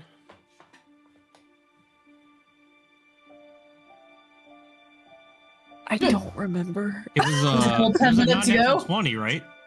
Was that the spooky 20? Yeah, there was Yeah. an 18 plus 2. That was the last thing I remember rolling. Okay. The occasional times you look back, it occasionally just seems like a shadow that is like glooming over you. And I can't decipher any other details. It moves away out of your vision so quickly, it's kind of almost meant that you shouldn't see it. I'm rolling to see how crazy I get. All right. On a scale of 1 to 20, how manan are you? I'm about a 9 crazy. So I'm just gonna whip around, look around the room, be like, is anybody there? Well, I'd like to talk while I can talk, and I'm totally vulnerable. What's your passive insight? Probably ass. Oh, it's actually the highest thing. It's 15.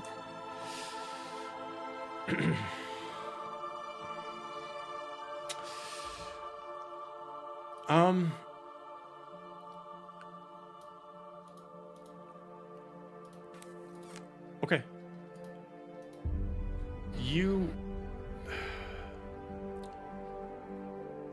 As you are trying to communicate with whatever this is, there is an eeriness that takes up the room. But not unsettling, but there is... Well, I guess I'll leave it to you if it's unsettling or not, but you do feel off.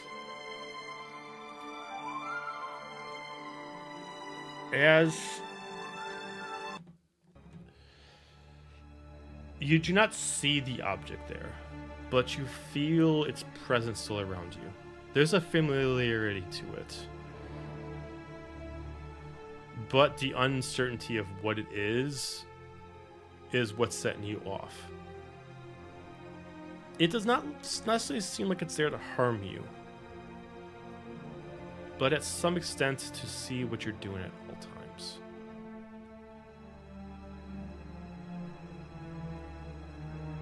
Can I clock where this object would be? It seems to always exist through your shadow. So if you turn around, it's always behind you, depending on where the light source is.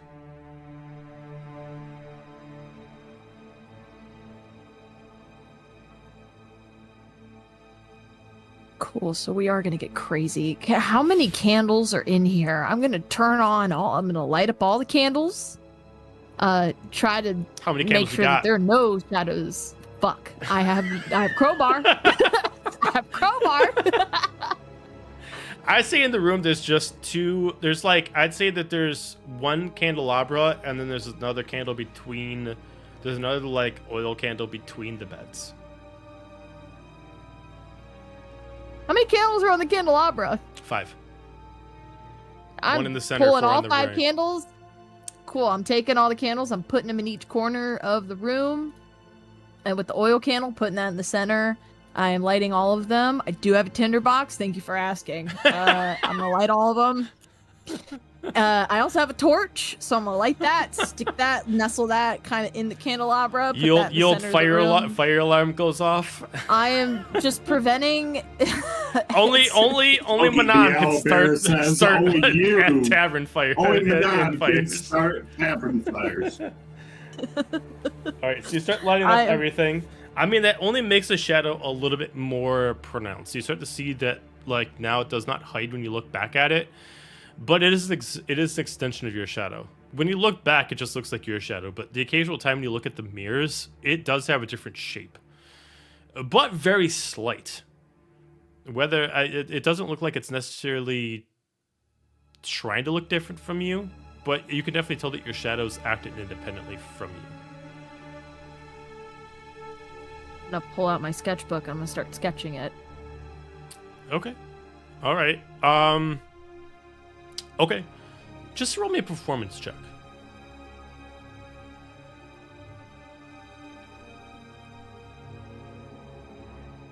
Mind the paper, kind of looking like that. How quickly can you see this and put it on the paper? I rolled a 15. If you'd like to give me advantage because my dad was an incredible artist in 1.5, I would gladly take it. I mean, sure. Oh, there we go. Oh, buttering up the DM. Let's go. All right. Yeah, this is still 15.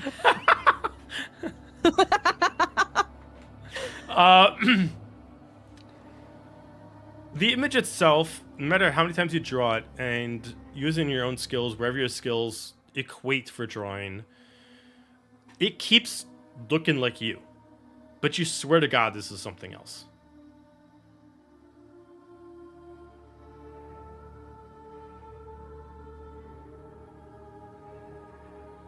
I don't like it. I'm gonna cover the mirror. I'm gonna pull some sheets off the bed and cover the mirror now that I've used it for its purpose. Okay. And I'm gonna sit in the corner of the room with my armor just in a mess on the floor with a sheet over the mirror with candles everywhere, probably putting wax all over the floor. You are that's not okay. getting a deposit back, ma'am. Don't forget that hammer and the crowbar. With a dresser, I ripped off the. Yeah, I'm losing it. I'm She's doing definitely great, Bjorn. just- Good job, buddy. We're gonna come back and find her Bjorn, passed out on the Bjorn's floor. just like listen, stretched out. what He's having a the bubble fuck? bath. He's like. No, he went back to the tavern. Oh, that's right. He did He's go with back to the tavern. gang. Yeah. Yeah, he's with the Oh gang. my We're fine, goodness. Bjorn. That's later. I- You guys find her in She just- disheveled mass. If you excuse me, just- What's me next? rubber Padded- Just rocking ye back old and padded forth. room. Ye old padded room. I'm good. Just, I'm having a good just time. waving around the scimitar like a fucking barrier. I do have the Enjoy that, scimitars like on roommate, if each you don't side next to mind. me against the wall. Yeah, I'm Okay. having it. I'm fine. I'm fine. Okay. I'm cool. Because you're at the edge of the wall, the light source is constantly working at you. Therefore, if you're casting a shadow, this is behind you. You do feel like the Yeah. eyes are right above you, but we'll come back to you. I hate everything about this. Someone save me. Thank you. All right. Because we got to rewind even before Bjorn left to go meet up with the group, we're going to go back to the group when you guys started heading towards and using the shield plow mode to move through the crowd. You do start moving through the crowd. Eventually, you do get closer and you do see this tiefling and this half-orc kind of have an argument. It does look like so much so this half-orc almost wants to like drop down this weighted crossbow. It's almost like a Mjolnir kind of item that you assume that as soon as it drops, it's going to almost make a thud on the ground. And it seems like the tiefling is just kind of like, look, we're not here to start a fucking fight. Our job is to fix the problem. And then you hear the half-orc kind of respond. Our job is to deal with the problem at hand. And the problem at hand requires us to take it directly to them and kill some motherfuckers. Now, you're not in charge of this group. I am, as you're hearing the half-orc speak this. And when I'm not in charge, she points over to Aiden. He's in charge. You are nothing but an acolyte in this order that's got enough say because of people you know. Now, go do your job and leave me the fuck alone. And you just start seeing the tiefling starts to walk away with Glyph.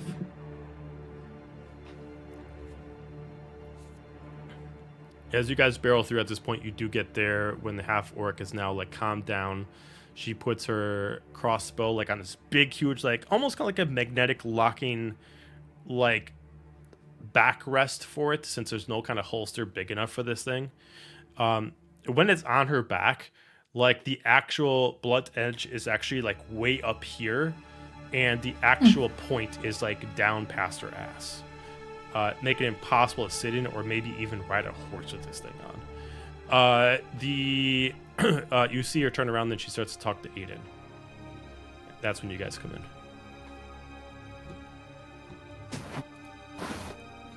Does Aiden have a view of us at all? Or is his back to us? His back is towards you. Okay.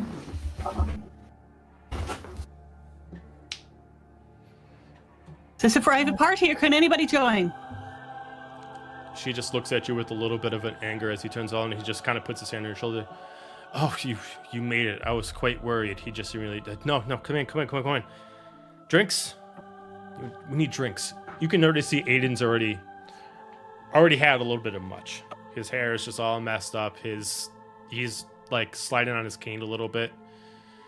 He's stressed. Easy there, Professor. We're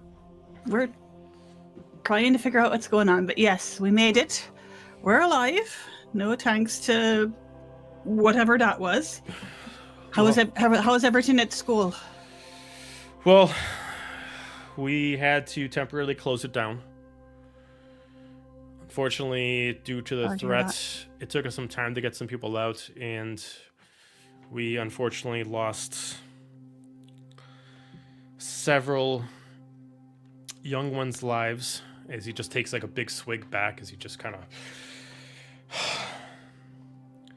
For the betterment of the school going forward, we need to shut it down, figure this out before we can find it safe for the students to be there. So for right now, we've sent out some carriages, started to send them back to their homes, wherever they would be, until we can figure out what's going on and safely resolve this issue and tell the parents that it is safe for their students to be here. It looks like he also has a black eye right now. Someone did deck him, but you don't know who. Do we know what they were after? That's currently what I can't remember his name. Oh shit. Arcane School. That is what Chorus is currently looking up right now. If anybody can figure out that information, figure out fast, it's him. You would know Chorus is the tech master of the school. He's the automaton. I only will get in Who his gave way. you the? It's like, who gave you the shiner?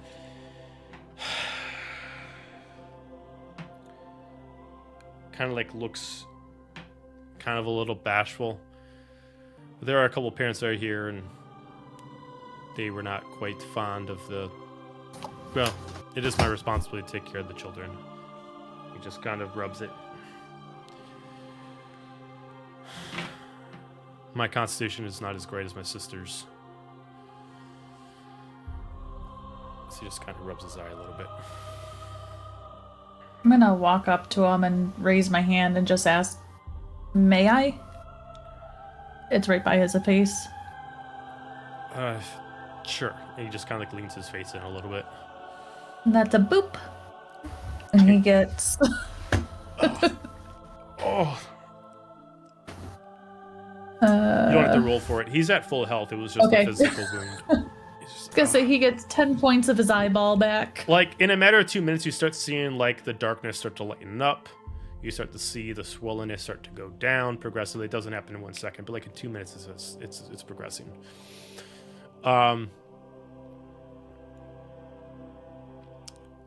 Well, let me... Introductions. Group. This is Robin O'Reilly. Robin, Nova, Ronine, Alistair and Celia. Where are the other two? They had other things going on. They're okay, though? They're fine? In a manner of speaking, yeah. Alright. Immediately Robin just kind of doesn't even give like a formal greeting. She just kind of gives like a military head nod, kind of like that. And you can kind of see based on her stance that she is very stern and stoic. She very much has like the general from Heavy Metal kind of vibe to her. And she just looks and she's like, "Good day. So this is the group that you were mentioning? Well, I couldn't let them die in there. So you pulled out our druid and his familiar to go save them. What use are they to me?" He just like looks. What are back. you looking to use us for? I don't know. And she just looks back at Ada and she's like, "What am I using them for?" She's like, "Look, they're just important. There's nothing you need them for. I just wanted them saved. They have importance, whether it's to you or to me, but Glyph was the best way to get them out, and they're safe." She's just like, "I'm getting sick of people wasting my time," and she just starts stomping off. He just looks like, "Don't mind her. She might have a rough exterior, but she is really just a bitch." And then she just starts walking over to the bar and just has you just follow. Really, she means well. She's the one that started this order back in the day. Her parents and her are quite geniuses when it comes to astrological events. And they started picking up people around the realms, and here it is. No, it's like, ooh, ooh, ooh, ooh. Can I get anybody a drink? They have really good whiskey here. I'll take something. Sold. Sure. And two.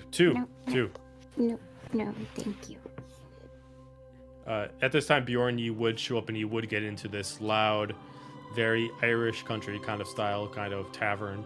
It's hard to see around, but at this point, like as soon as you get in, you do see Glyph come out with a tiefling, as he just kind of moves through, and Glyph doesn't even really pay attention to noticing that you're there, but he starts walking out as you go in.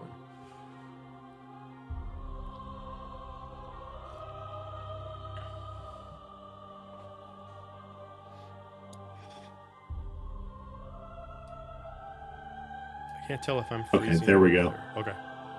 I think we're all freezing. Yeah, that was all of us. Yeah, Okay, we're that all was real everybody. slow Okay, for a I was second. gonna I say, was like, what is going on? I can't tell if it's me or I not. think Discord I had was a hiccup. panicking. Ugh, just of course. Of course. Can you repeat yourself, Joe? I'm sorry. Okay.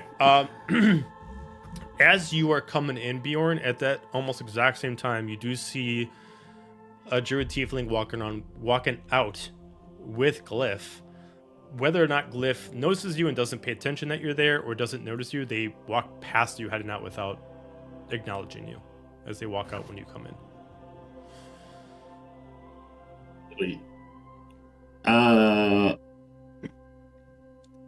Last time I checked on Manon, she's fine in her room. And everybody else.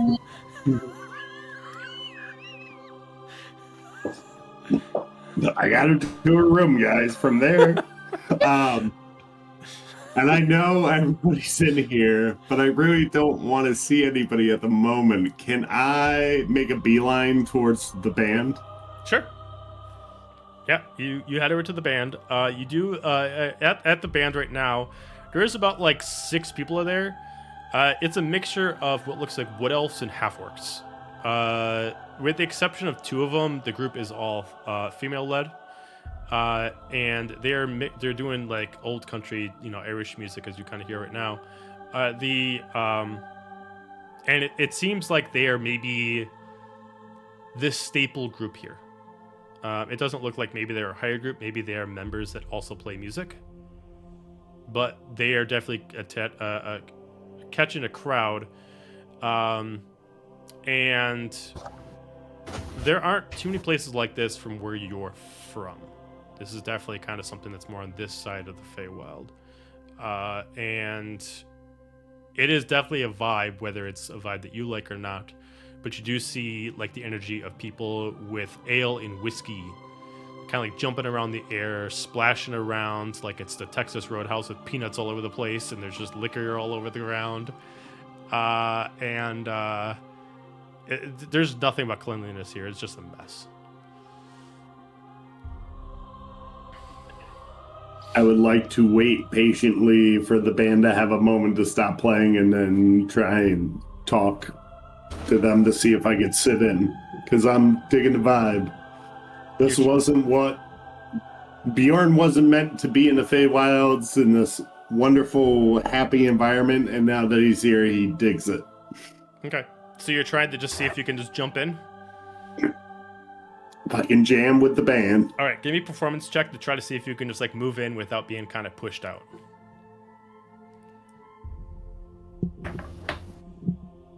19. 19. What instrument are you using for this? My proficient one. Let's see.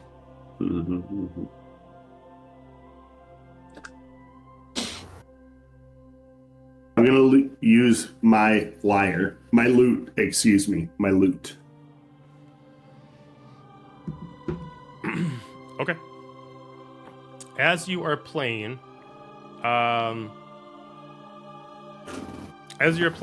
you start just like slowly moving in, and you do see someone with like a viol, and then another person with an actual pan flute just kind of look at you and just give you a head nod as they just kind of give you a little space to move into the corner and just start like matching the beat. I will do so. With Nova's passive perception, did she realize that that's Bjorn's What's your passive instrument? perception? It's a 16. You wouldn't notice it by just hearing it, but you all would notice that there's another instrument just got randomly included into the music. And if you give time to pay attention to it, you do see that Bjorn is on stage. It's not like he's hidden. I'm going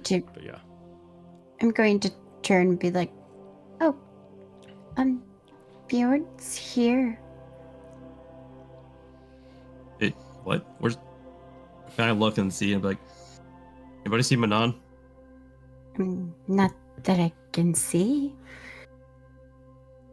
Bjorn's done a wonderful job yet again of talking to somebody.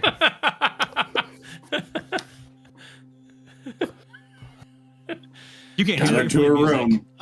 Aiden just like interrupts. He's just like, yeah, your friend is quite good.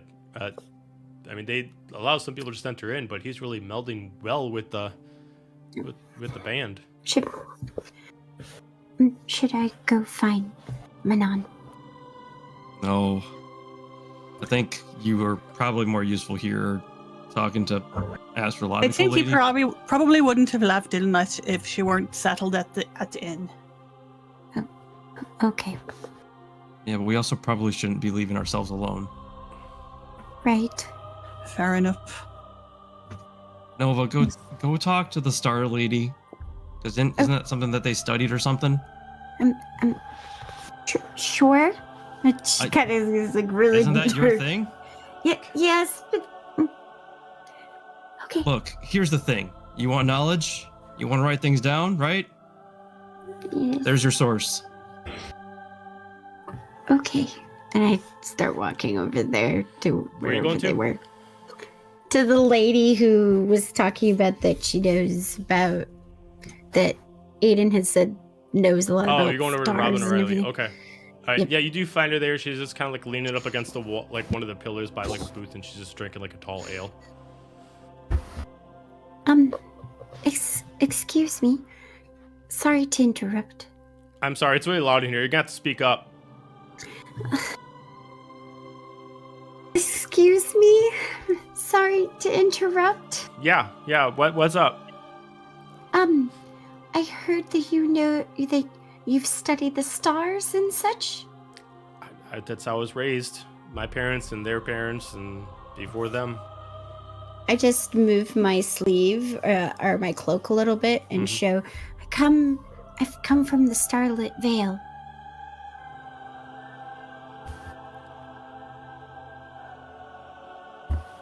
Do you know who we are? You come from the Starlit Vale. I'm trying to see what you're trying to bring up. I'm bringing up where I'm from. Yeah, I'm just trying to think of specifically something.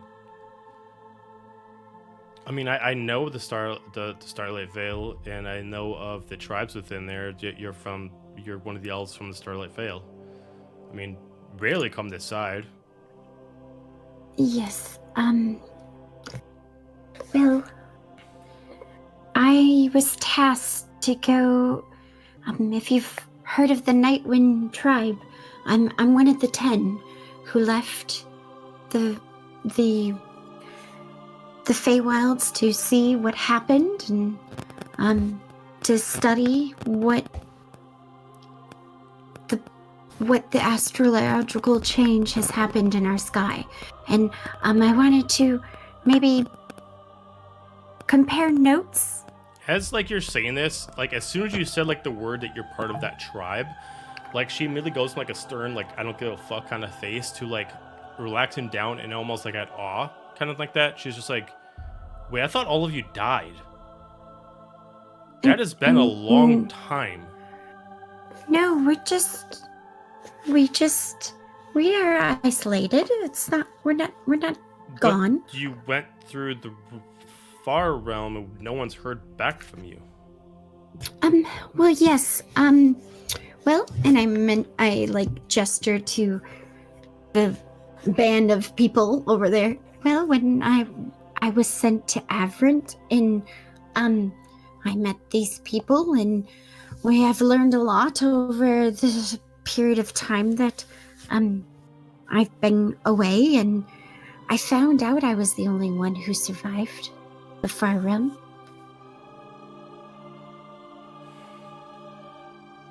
I mean, I navigated it. It wasn't easy, but I was able to do it, and we've learned a lot, and Aiden. That's probably the reason why Aiden is interested in our group.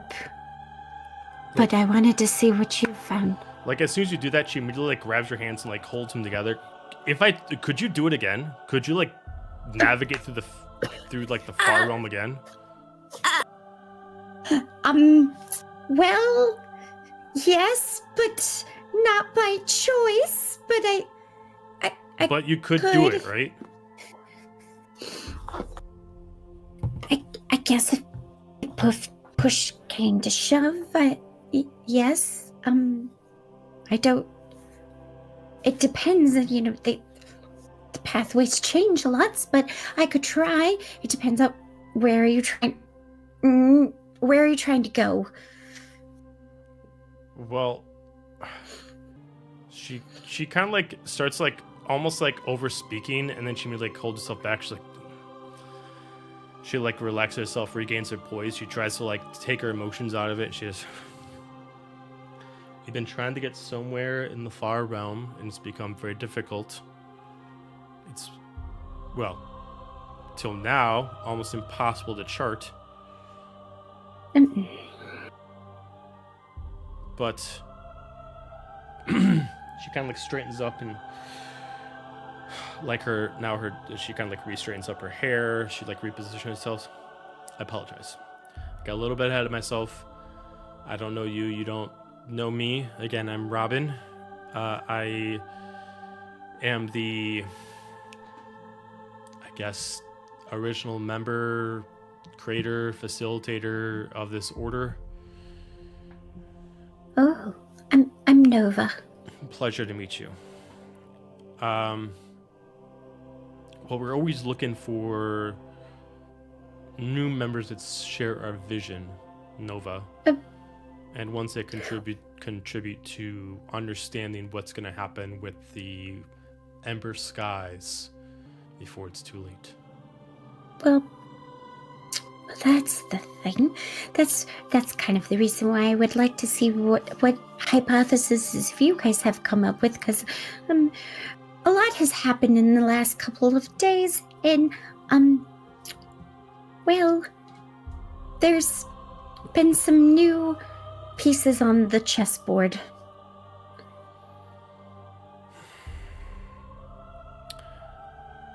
Well,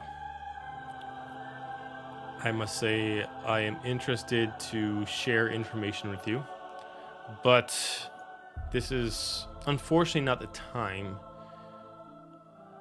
How about? Could I have access to like maybe your star charts or your I'm sorry, journals all something? of our journals are restricted to members only. Now, you know Aiden. Mm-hmm. So, I'll tell you what. We're a little busy right now. It's very loud in here, and I can't just pull them out for anyone, for all eyes to see. Either you or you and your friends, seems like you got 3 other people with you, come back tomorrow, midday, food's on me, we'll talk. Okay, sounds good. She just immediately just tries to hold back her excitement. She just puts out a sturdy hand in front. It was a pleasure to meet you, and I'm excited for tomorrow. And she grabs with a tight, impossibly tight grip. And she lets go, and she's like, but I must reattend to guests. And she gives you a proper bow compared to what you did to everyone else before, and then she starts walking off.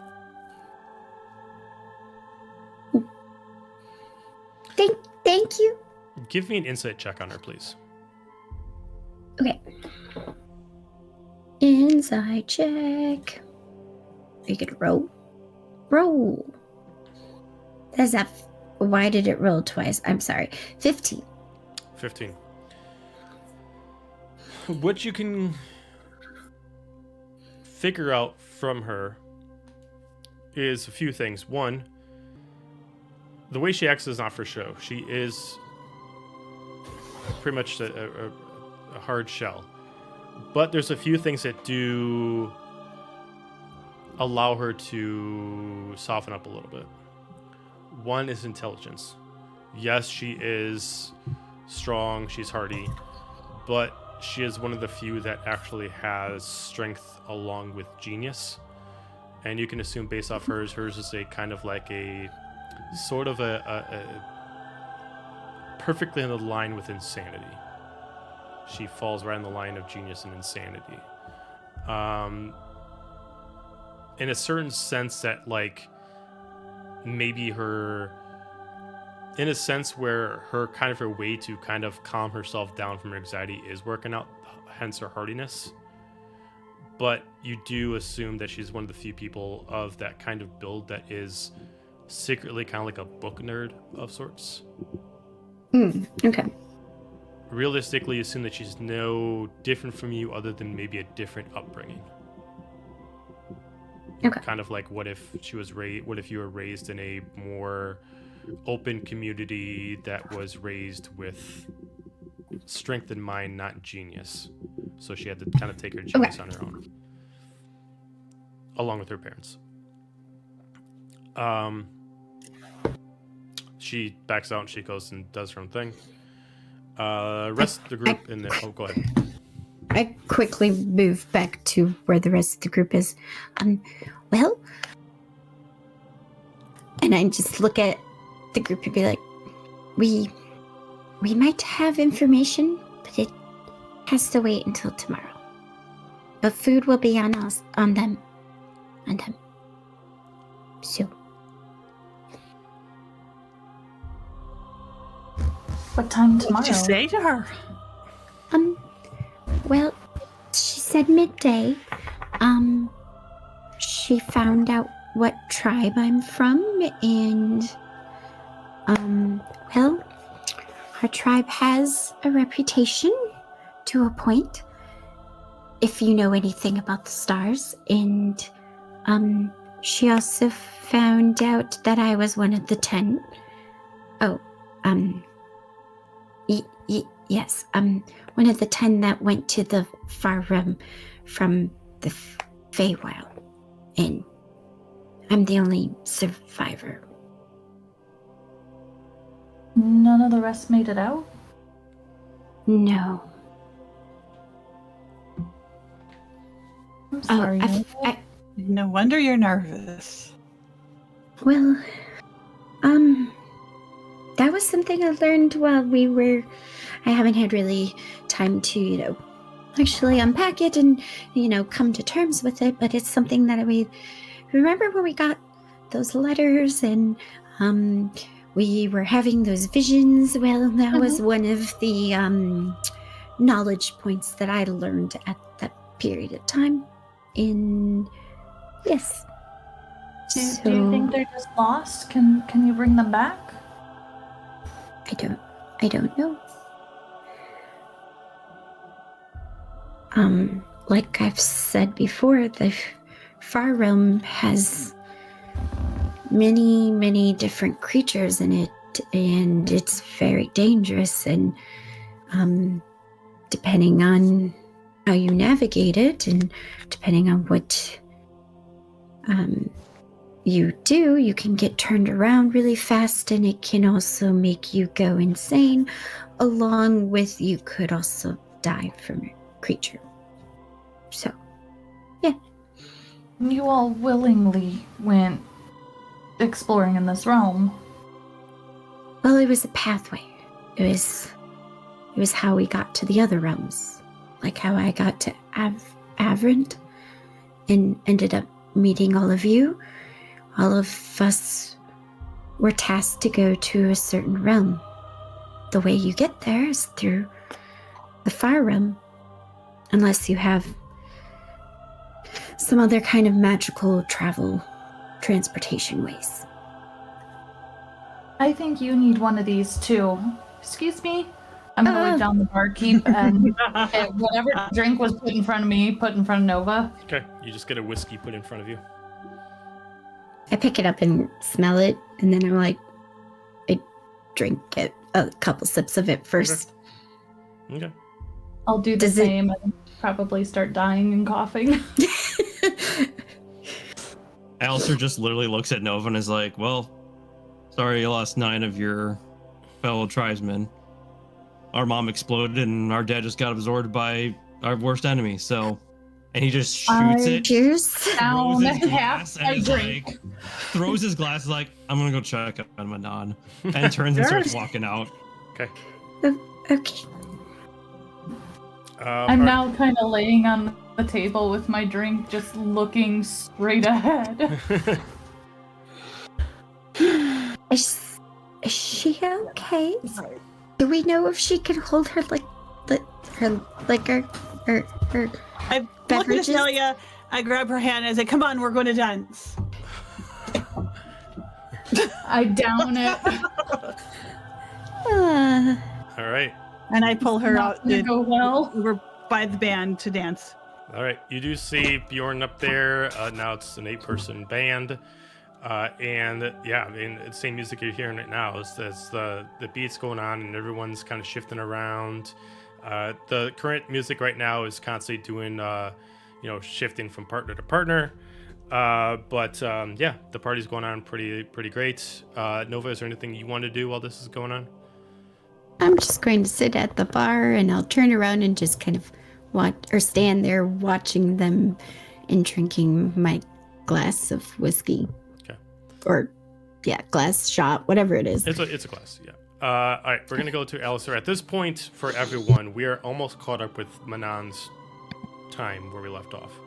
Alistair, as you start heading outside, where do you head over to the inn?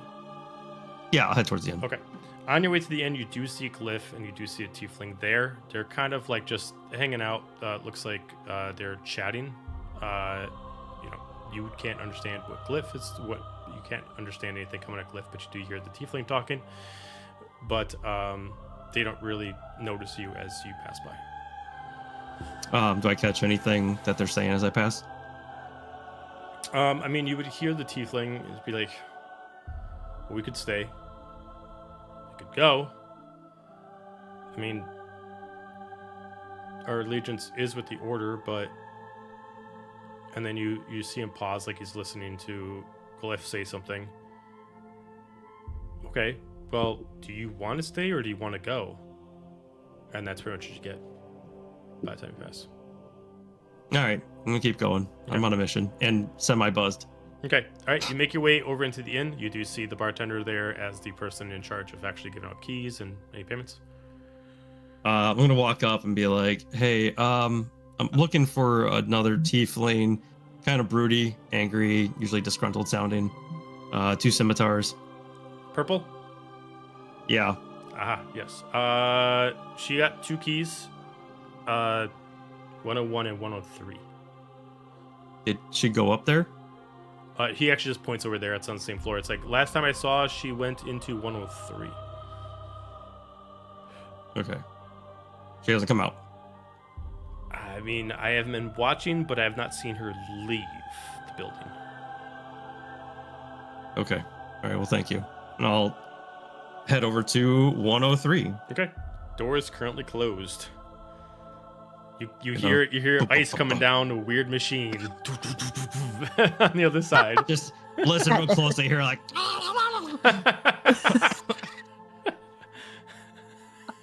little ice goblin ice inside. goblins. Yeah, you just hear like a chisel. It's just a big ice chunk, and he's in there. It's Colby. Times are hard Hey for guys, Colby. what's up? Don't worry about this. I got this. Did you want a yellow snow cone? I got that. And all of a sudden you see Mixus just put her hand up and grab a piece of ice. Just comes down. All right, you make it over to the door.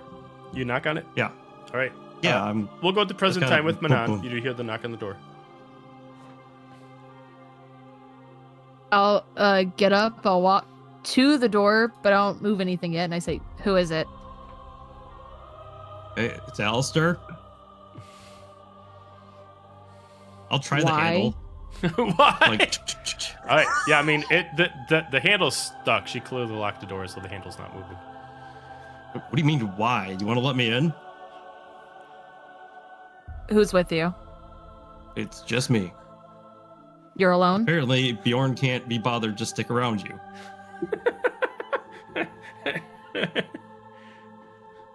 Her to the room. That is normal drunk friend etiquette. My Alistair just hears- responsibility ends. Ends at the door. Alistair hears nothing for a second, and then a scraping noise of a heavy object. What are you doing in there? And then 2 different locks unlocking, and then she just opens the door and cracks and peeks through. I said, why? What do you mean, why? Why are you here? Because I said earlier that we probably shouldn't split off alone like that, and I thought Bjorn was coming here, and then he showed up at the tavern playing music for some reason with the band. So I haven't seen him. Okay, well, that even better. I'm sorry, I just saw Jeremy. I saw. No one's following you. I don't think so. She's gonna peek her head out the door and look both ways, and then just open it and be like, okay. I'm gonna walk in and close it, but then like as I close it and I see the meandering of what is going on in this room and turn around to look at Manon and then suddenly realize that she's only in her undergarment still. I have my pants on. Whoa. It's You said essentially undergarments originally. yield bra and then like pants. No shoes. Originally you just no said greaves. undergarments. I was You must have put thinking your only my top. clothes back on. She's still in her bra basically, but see, she like- does have pants on. Like a stain of where the dresser was on the floor, like where the sun like didn't hit it correctly, right? And then you see like this busted dresser. You see like wax door candles all over the place. You She see- re-deadbolts everything and then pushes the dresser back against the door. You see something And she's- randomly covered by a blanket. When she's pushing the dresser, that's when he turns around to like see that she's actually just in her bra and pants. He's like, "Whoa, you want to maybe throw a shirt on or something?" She's gonna push the dresser back and then like process what he said and then look down and be like, yes, I'll like grab a look that blanket way. off the bed and like throw it at her. Like do the like. She just throws the blanket back on the bed. She just goes and puts her tunic back on. Okay, you still haven't answered the question why. I think I just did. That we shouldn't let anybody be alone right now with everything going on. What are you doing? What the hell is all this? There's just like the candles are like half what they used to be. There's just wax everywhere on the ground. They're all spread out throughout. Okay, I have a weird look. All right, she's just gonna turn and she's gonna blow out like half the candles so it creates a shadow, and she's gonna turn back to him and she's gonna be like, does my shadow look weird? Her shadow look weird. Give me a perception or an insight check on the shadow.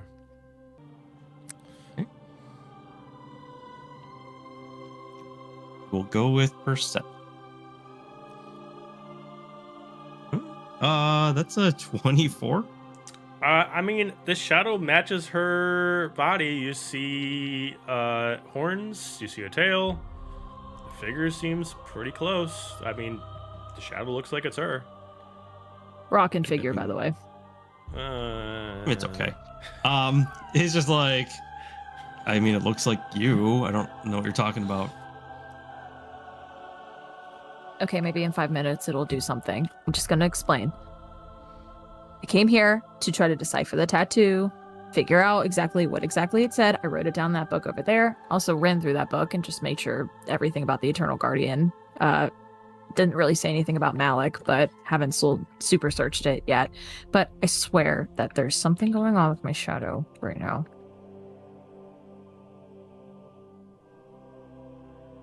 I mean, it seems to be doing what you're doing. What did the tattoo say? She'll just go and pick up the book and like toss it to him. It's the last 3 pages. Kind of glance over it. And while he's Okay, reading thank you. it, she just go ahead.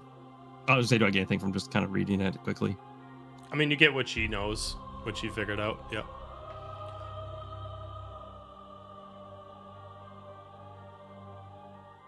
Okay, what? I mean, that's helpful, but not, I guess. It's kind of confusing. Maybe someone else can look at it eventually. And she just sits on the bed and she stares at the wall for a minute. She just goes, "Do you think some people exist to be bad?" Wait, what? Do you think some people are just made to be evil? There's nothing they can do to change it.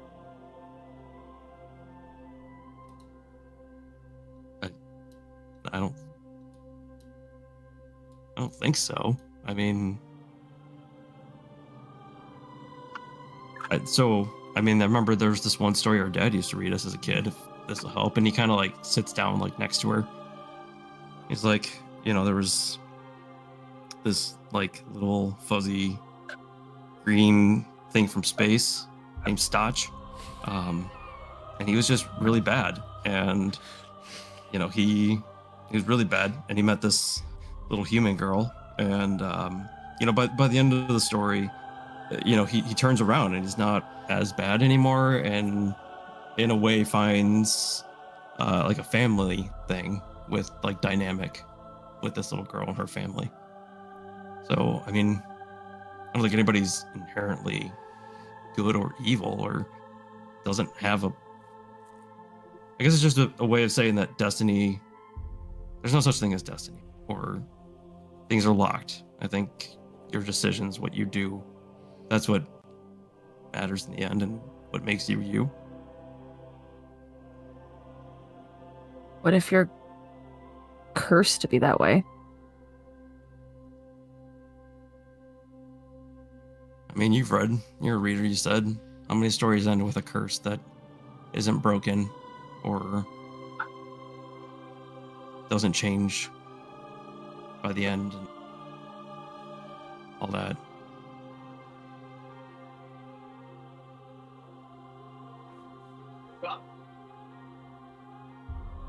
I mean, I want to break the curse. I just don't know how, and I don't know if it's possible, and I don't know if that, this vision that the Weave Mind showed us means that it isn't possible, and then I think that's the outcome I think that the Weave Mind wants, and I don't think that's at all the choice that any of us want to have happen. I don't. There's the curse, and I've had some thoughts on that you've mentioned, and if I remember correctly, something with a contract or something created by devils, you said. I mean, I think if we could find that contract and destroy it, would that maybe break the curse, or transfer the ownership of it over to somebody, or try to get someone to rewrite it that's of the same abilities, maybe? I don't know. I don't think it's going to be something that is definitive. no. I feel like it's all I can do, though. She's gonna pause for a second. Go ahead. Oh, he's just like, what do you mean that's all you can do? If that's the only way to get out of this curse, so I don't end up Malik's prodigy, then it's the only hope I have. I don't think any of us will let that happen. So is that what's bothering you right now? Seemed a bit different when we got back. She's gonna pause for a second. Do you think I'm a bad person?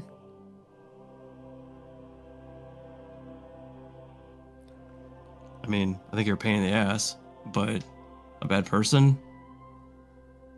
No. I think initially, maybe.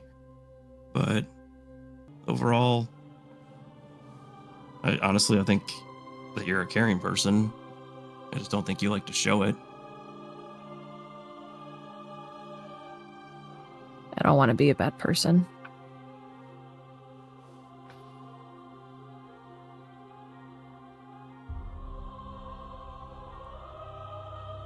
She's gonna let the silence go on a little too long, and then she's like, so where is everyone?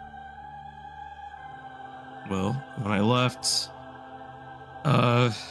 Nova had talked to some lady who's got astrological knowledge. They want to meet tomorrow.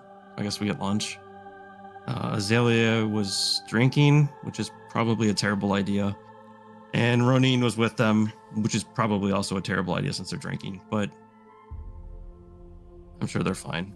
Oh, and Bjorn's on stage playing music, so that's on brand.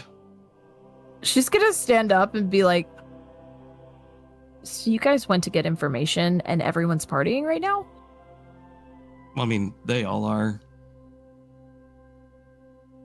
Not every night has to end with a party. We have a lot on our plates to be partying right now. Well, Aiden was there and he offered drinks, and I think people just took it. And Aiden's partying right now? He was a couple sheets to the wind. I don't think he's drinking to party. I think he's drinking to drown out some sorrows.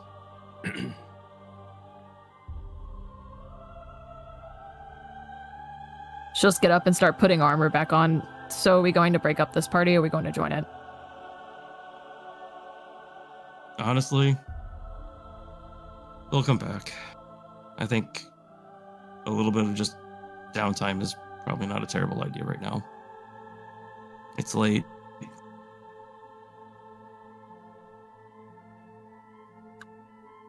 Do you need downtime?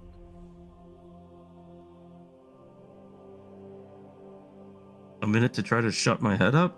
Probably not a terrible idea.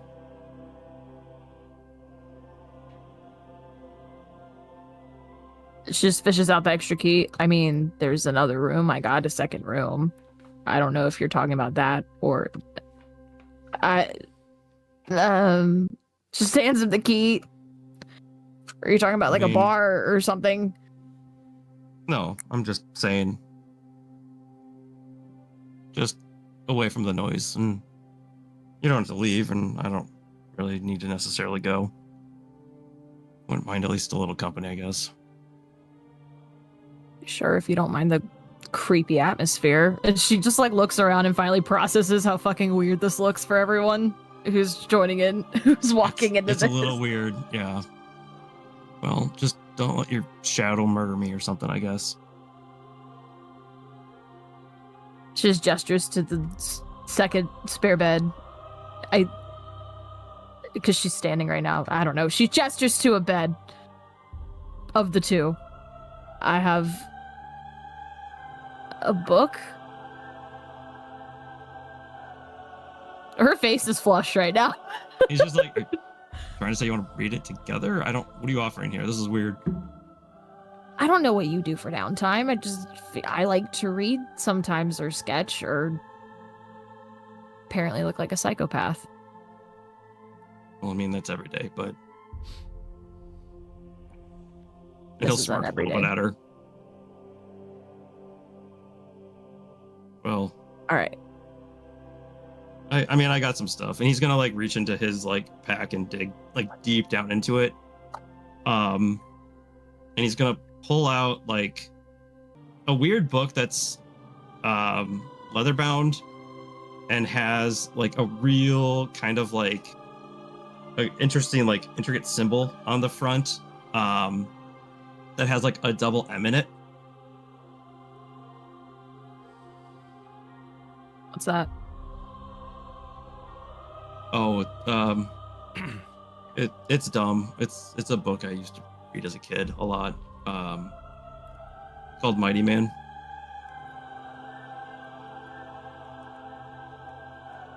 And what's it about?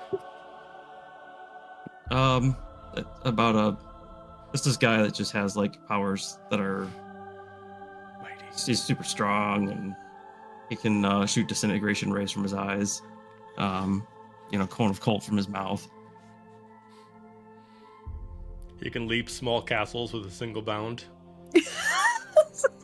Well, more like small towers. And he's faster than a carriage. Yeah. Faster than a speeding crossbow bolt. He's faster than a speeding bullet. Which is a monster. Is this like your comfort book? Sounds like you've read it multiple times.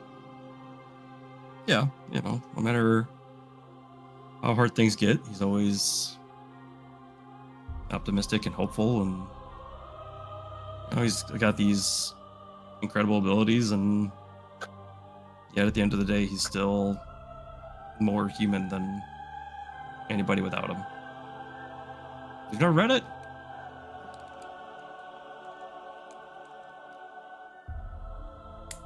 I did finish this one that you recommended, though, and I give him little blue hood back. I was kind of expecting the blue hood girl to kill the wolf. I wasn't expecting a huntsman to show up, but it was still pretty exciting. Well, I mean, that was a bit more tame and designed for kids. This one. Here. I don't know. Maybe you'll appreciate it, and he'll hand the book over. She'll take it. I'd offer you a book that I have. I don't feel like you might like them.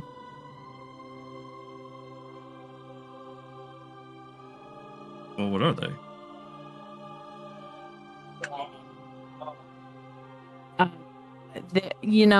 They're not very...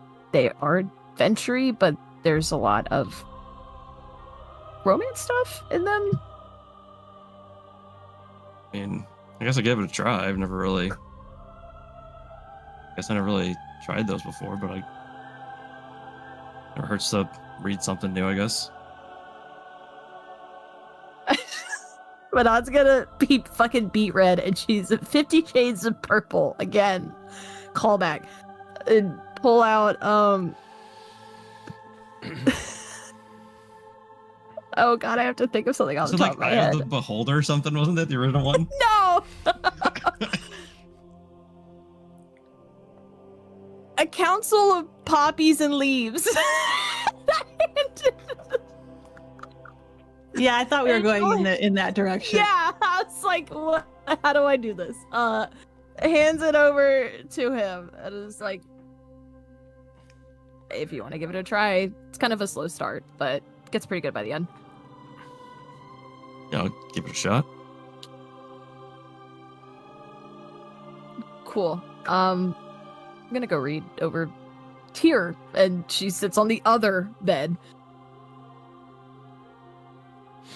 Yeah, he'll kick his boots off, and he'll take a time to take his armor off and sit up against the headboard and just start reading. At this time, you hear a knock on the door. Oh god. Oh. Hello?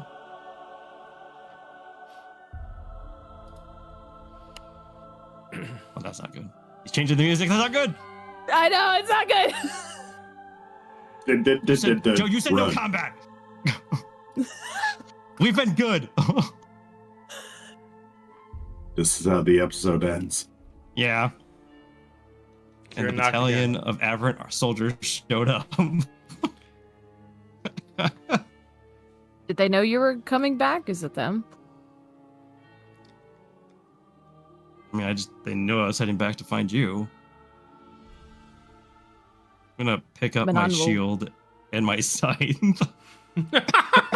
More paranoid than me. Damn. But I was gonna go answer the door. But if he picks up his shield and scythe, she second guesses and she goes and retrieves her scimitars from the corner of the room. And she's gonna walk over to the door, not open it, but be like, "Who is it?" No response. Is there a window to this place, Joe? There's a small window, but it's like a bathroom like ventilation window size. Okay. It's like So we're frosted glass kind of thing. All right. I'm just gonna like motion her, be like, stay behind. And I'm gonna like shield up towards the door and like, oh wait, the thing's in the way. No, the dresser's guess- not there. It's dead bolted though. Oh, I thought you put it back. You made the noise of putting shit, it back. I That's did what made put me it turn around. back. I did put it back. So I'm just gonna like brace my shield on the dresser and just crack the door enough to peek out and be like, and see who it is. Okay, you do not see anybody, but the hallway is dark. It was not dark before. What is it? A dark hallway that wasn't dark before, and I shut the door and like I relocked it. I'm pushing the dresser back in front of the door. Fuck I that. didn't move the dresser at all. I just opened it For enough to dramatic peek out. purposes, we're going to pause on you guys. We're going to go to the group. All right, so the group is dancing right now. Nobody, you're just hanging I'm out not over at dancing. the bar. I'm sitting there. Yeah, you're hanging out over the bar. At this point, it's getting pretty late. The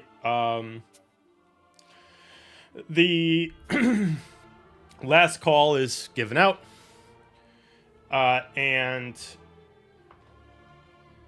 at this point, music is starting to slow down. Bjorn, you start to see that like they're giving you like the notice it's the last song that's gonna be played. At this point, like moonlight is actually kind of hanging out through it. You can actually see like moonlight kind of piercing through the actual glass windows that are actually for this place. It's pretty late at night, clinging just a little bit to like 1 o'clock in the morning. With that, a final song goes on. And then everything's all done. With that, the group comes by and gives like a hearty handshake to you, Bjorn. They kind of pass around. They kind of are all tired, but they kind of split up some of the actual payment to you. As they shift over. Oh shit, extra 20. 100 gold to you. As your share, and they're like, it's like, sorry, it's late. If we had more time, we'd give proper instructions. Next time you're around, we'll be playing. We play every night, so just come by, say hello. Maybe you can jump in for another gig. Thanks, ladies. It was good to be part of something positive. They kind of start heading out through the back door. With that, everyone starts heading out. It's the final call. Start seeing the bartender take out the glasses, start wiping them down. Everybody starts to head out. Where do you guys go? I'm gonna go up to Bjorn as he's coming off the stage and Bjorn! The magic trick where you made 4 of you was so cool. How'd you do it? Oh gosh. Awesome. I think it's time to get her back to the inn. And the rest Are of you us is sure? It's a lot of fun here. They're Super under the arm. If you come back to the tavern, I'll tell you exactly how I did the magic trick, Azalea. Running! I'm gonna learn a new magic trick. Oh my goodness. well done. I sort of um, wink at Bjorn and yeah. But the problem with Azalea, she knows magic tricks, she just forgets that she knows them. I forget I have them. Teach her a magic trick she already knew, but she forgot. I forgot I had. I guess we should go back. That time that got away from It's us. about that time. Yeah. Oh. Yeah. Oh, I hope we can sleep in tomorrow. There's nowhere we need to be, is there? No. Wait. How much did you guys drink? Not that much. It's just been a really long day. Oh. I'm trying to calculate how much because I was like, I only had one, so and I'm Every time I fine. looked, it was full. I probably Bjorn's just had high on the to. music. He's like, oh, I'm the voice of reason. I'm just sitting here like, what? Note to self, watch Azalea's fine. glass from now on. I am fine. I just need rest. It's been a very long day. This was an appropriate amount of unwinding, and now there needs to be sleep. The rest we can talk about tomorrow. I agree. We should go back to the inn then. That Hopefully seems they're like a not- good place to go. I think that's where my brother went, and I gotta talk to him. Maybe when, He's maybe the in only the family morning. I have Maybe tomorrow on that. Maybe tomorrow. Put the Maybe we pin. should just get you some water first, okay? Well, let's just get to the inn and Yes, we'll get you some water, okay? get to where it's safe. All right, come on, Azalea. It's all right. It's all right. Here, hold a biscuit and let's go to the inn.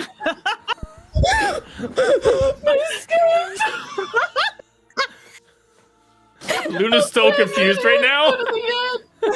What the fuck you call me a biscuit? Really?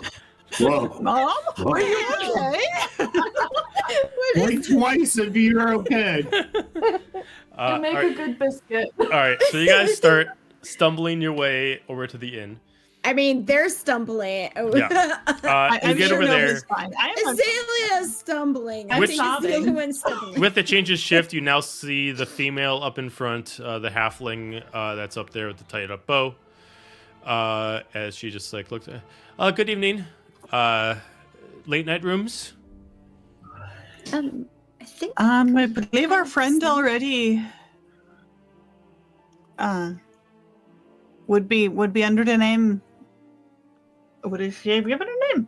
The tiefling, purple, surly. Oh, down the hall, 103. Well, I she think was that's- certainly surly when she came. I mean, she got 101 and 103. The red Great. tiefling followed her into 103. Oh, brilliant. Thank you. That's what we needed. All right, we're gonna pause on you guys. We're gonna switch back over to the door. Alistair, you look out. It is dark in this hallway. Relying only, you need dark vision to be able to see in the hallway. Candles are not lit. There's no light coming from the moon shining inwards. It is pitch black, but your dark vision can at least pierce through it slightly. You don't see anybody moving. You don't hear anything. Yeah, go ahead and just shut that. Because here's the thing: you pointed and you said that the doorways were like pointing towards the tavern originally. Weren't you saying Or like the hallway's it sounded right like, off from The hallway's right main off the main area? entrance. Oh, okay. It sounded like it was like No. So Motel like you come in, courtyard. you got the main desk, and then because yeah. 101 and 103 is main floor, the hallway's like right off the, so you can see it. You can see that hallway. Okay. So theoretically, you should be able to see the front desk, but you do not see the front desk. You just see an extended hallway from where you're looking at. Right. Yeah. No, we closed the door, relocked it, and made Okay. sure that the dresser was like against it. All And right, I'm just it's- like, As soon as you push the dresser, you hear another knock. More aggressive. I was be like, did your shadow get outside? I turn to look. Is my shadow still behind me? It's still behind you. It's still casting of wherever the light is. Yeah. Whether it's behind you or in front of you, it depends on where you are to the light. But yeah. Yeah, I guess it would be like casting on the wall Yeah. door. It I'll all just look depends on to where you it are and the look light. back. Well, It's right Whatever there. reason, I can't see the front desk, and the hallway's dark.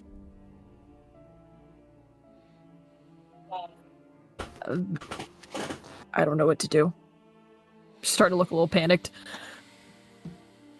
Just stay behind me. Whatever comes through that door, if something does, just one of us, we stab it. Something is happening where every candle in your room is start to rapidly go down to the smallest amount of ember possible, but not go out. She's gonna spin around so her back's to him, and she's gonna have her swords at the ready. Is something fucking with us right now? Well, sure as hell seems like it. As light is decreasing in the room, therefore shadows are becoming less prevalent. You start to hear movement in the room, cracking on the floors as someone's moving with weight.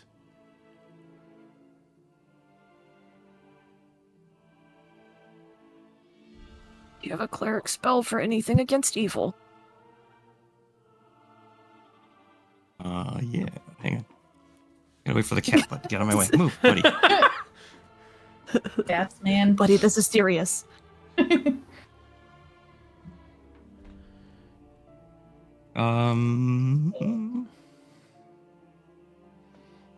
right. I'm gonna like.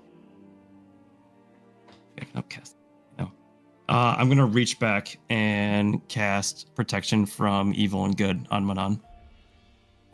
Okay. Okay. Yeah, protection from evil and good. Does it go away? Doesn't seem like anything changed.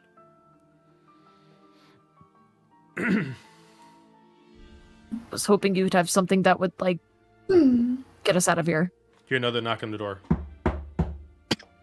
Well, I don't know what is in here with us, so I can't really get rid of something if I don't know what it is. We're going to pause on you guys. We're going to go back to the group.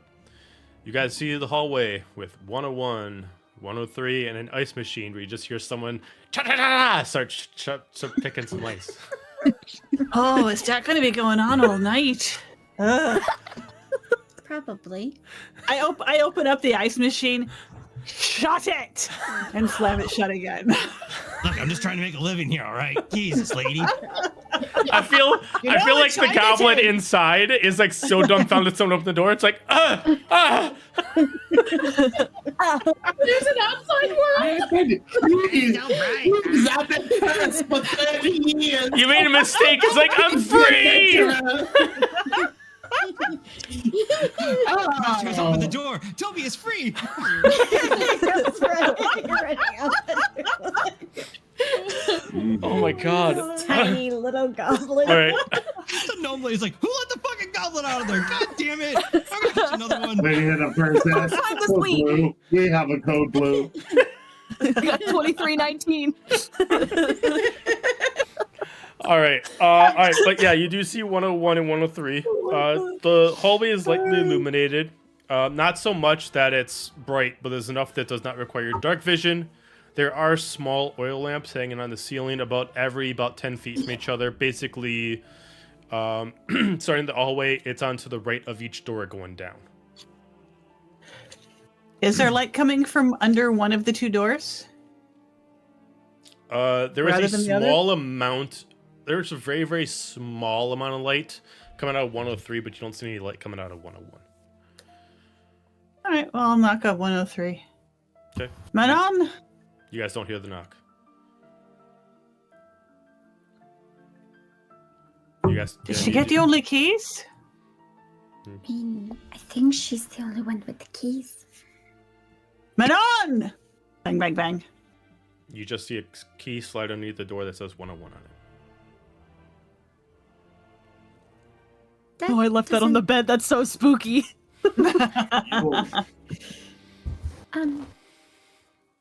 Does That's that weird. seem- hmm. You don't think those two are? Knock, knock, I didn't see. I didn't see. I didn't see a sock, neat old sock on the door. I feel There's no sock on the door. I pick up the key, and since it came from under 101, I knock on 101. Oi, Manon, what's wrong? No response, but you can open up the door. I open the door. Okay. Open the door with the key. Okay. You just see a simple room. You see a bolted in dresser. You see a small chest, and then you see 2 full-size beds. And nobody which is in here. room were Nope.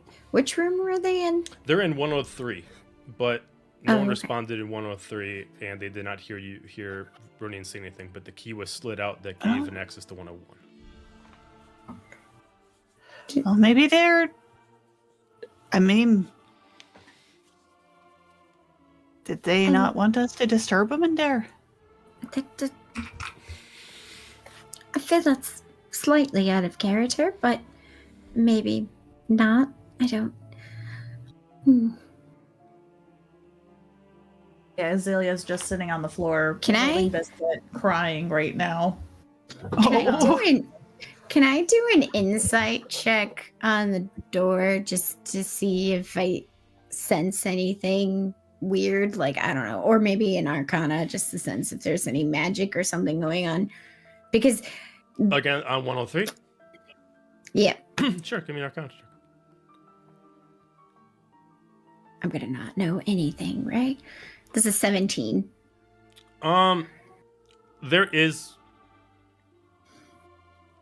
There is a high potency of magic within the room, but it could equate to two bodies that are magical in all sense nature. Both Azalea and Alistair are magical beings, and so is Manon, so it does not seem any different compared to if they were just both in the room.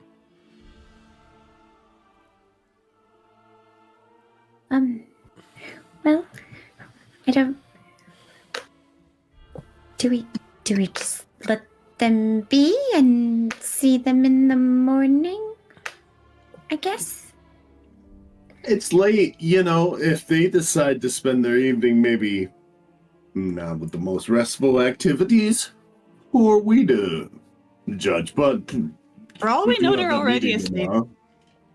But someone slid the key out from They've- underneath, they've had a so very Oh, busy fair night. enough. One of them is. Slide Whatever. this up. No. okay. Yes. Should one of us be in that room though? How are we going to divide up the beds? I mean, Oh, like, don't worry about me. I made They're making magenta together. alternate arrangements. Oh well, ooh la We're la. not making purple in here. I'm doing Star Wars Doing a joke, Bonnie. Star Wars joke. You're already purple and I'm red. magenta. You're making Twice say magenta. magenta. Magenta. Oh, all right. Right. Well, Well, I guess I'll share with Please. whoever in here. We need to get rest. Azalea, come on. I'm we gonna need to bang get on you the in door room. Bang on the door, not the door, on the wall between the two rooms. Get some sleep, you two. We're both in You defensive know that. positions, Alright. sweating. What is the sleep arrangements in the room? So it sounds like Azalea and Nova, and then Ronin and Bjorn. Is that what it sounds like? Well, Well, Bjorn Bjorn's got has his his own own room. room. Oh, that's right. Bjorn has his Yeah. luxury room. That's right. So Ronin's by herself. Okay. All right. Well, she's Well, I figured- I yeah. figured We're in the we same put Lois- room, but no. I I mean, think we bed, said bed, that bed, we bed, were bed, bed, wings. bed, Oh, bed, okay. bed. Okay. okay. We put Luma's I'm- giant wings in one of them. Right. I'm pretty sure I'm passed out on the floor with Biscuit after crying myself to sleep because my whole Biscuit family wants has to be left. free. Let me out. Hey! Biscuit's like squirming the whole time. It's like we should have Ronin Mom blew up. doesn't even notice. My brother Eventually, doesn't the 5 minutes pops an arm out. Ah! All right. Nova, help me get her up on Now the bed. come here. Okay, I will. Come Hang on, on. come on. Just a Can- little can we silky get paws her want up to on be the free. bed? Okay, yeah, you're Can able we to get get- up on the bed. Yeah. And then be like, I think she's holding Biscuit a little too tight. How? She'll be all right. Okay. Biscuit gives me a glare. So disappears. No, she actually has 13. The child that squeezed the bunny too hard. It's okay.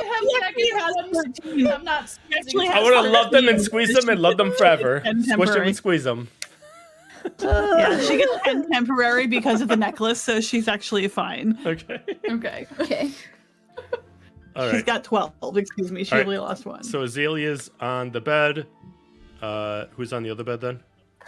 It would just be me and Ronin. Okay. Then Yeah, we'll share that one. we're guys- small, so we don't have giant wings that Yeah. are going fly Right. everywhere. Do you guys go to sleep right away? Uh huh. I kind of mumble, should we set a watch? And then I'm out. I'll stay. I'll be awake because I only need 4 hours and it's nighttime. So Gotcha. Okay, we'll come back to that group then. Bjorn, you went up to your room. Anything specific up there? Or you just go to sleep. Before I leave and walk past 103, I'm gonna whip out my lute. Bow chicka bow wow, bow chicka bow wow, and play it all the way up into my room. And then yes, I'll just play my king size bed. Bow chicka. Maybe some Hotel California, and then go to sleep. All right, back to the haunted room. You hear another knock, but slow. Until it sounds like it's a full palm.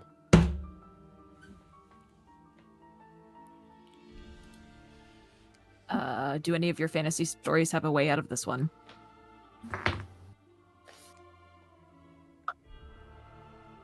Sorry, I just really want to be like, we don't need any towels. We're good. I put the do not disturb sign out there.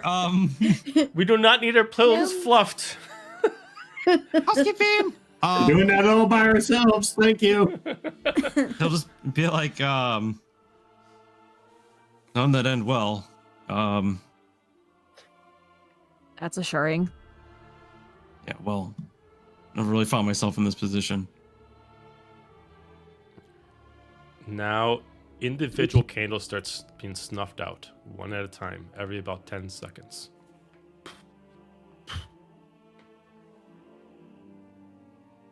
I think we should just open it and deal with it.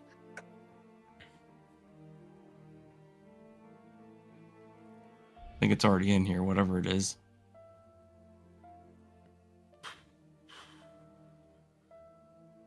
I'll just have my swords up at the ready. He's got a point, and I'm a stubborn bitch, so it can Cast snuff Armor out of these Agathis candles. on myself from the shield. All right.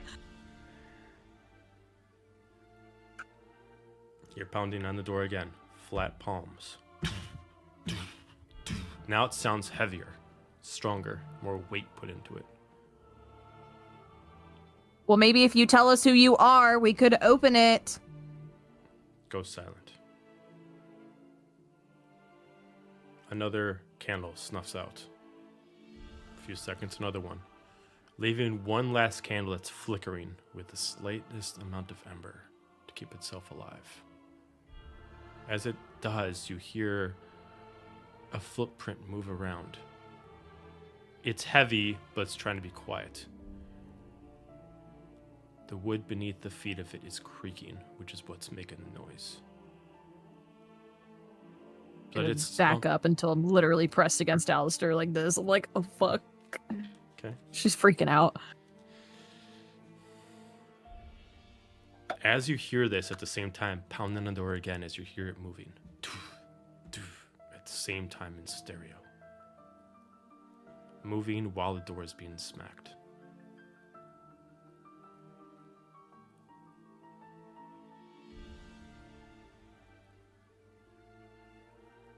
Slash out at the open air in front of me just in case I hit something. Okay. Okay.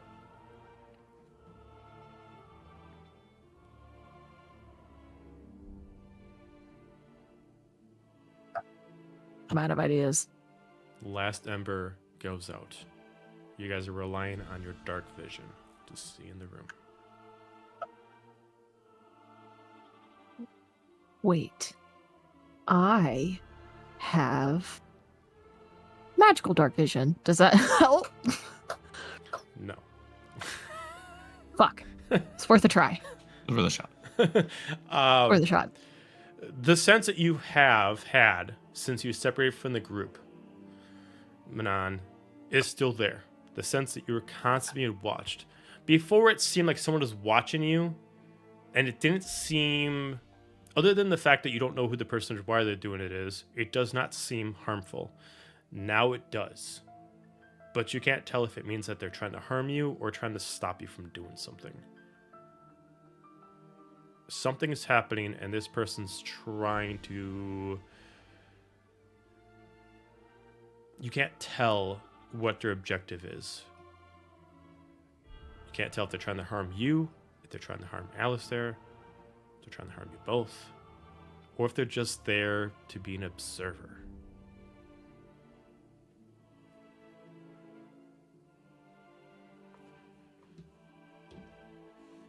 Well, talking to it's not working, and now I can't see anything, so... Do we open the door? Do we walk forward?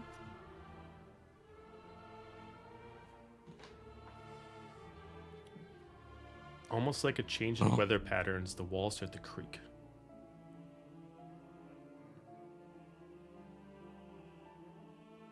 Might be best to get out of here. Might I'll have turn more and help room him pull the dresser. The big ass chest. We should move it together. We should be fine. Okay, you guys move the dresser out of the way. Okay. I moved it by myself before. This will be nothing for either of us, for both of us together.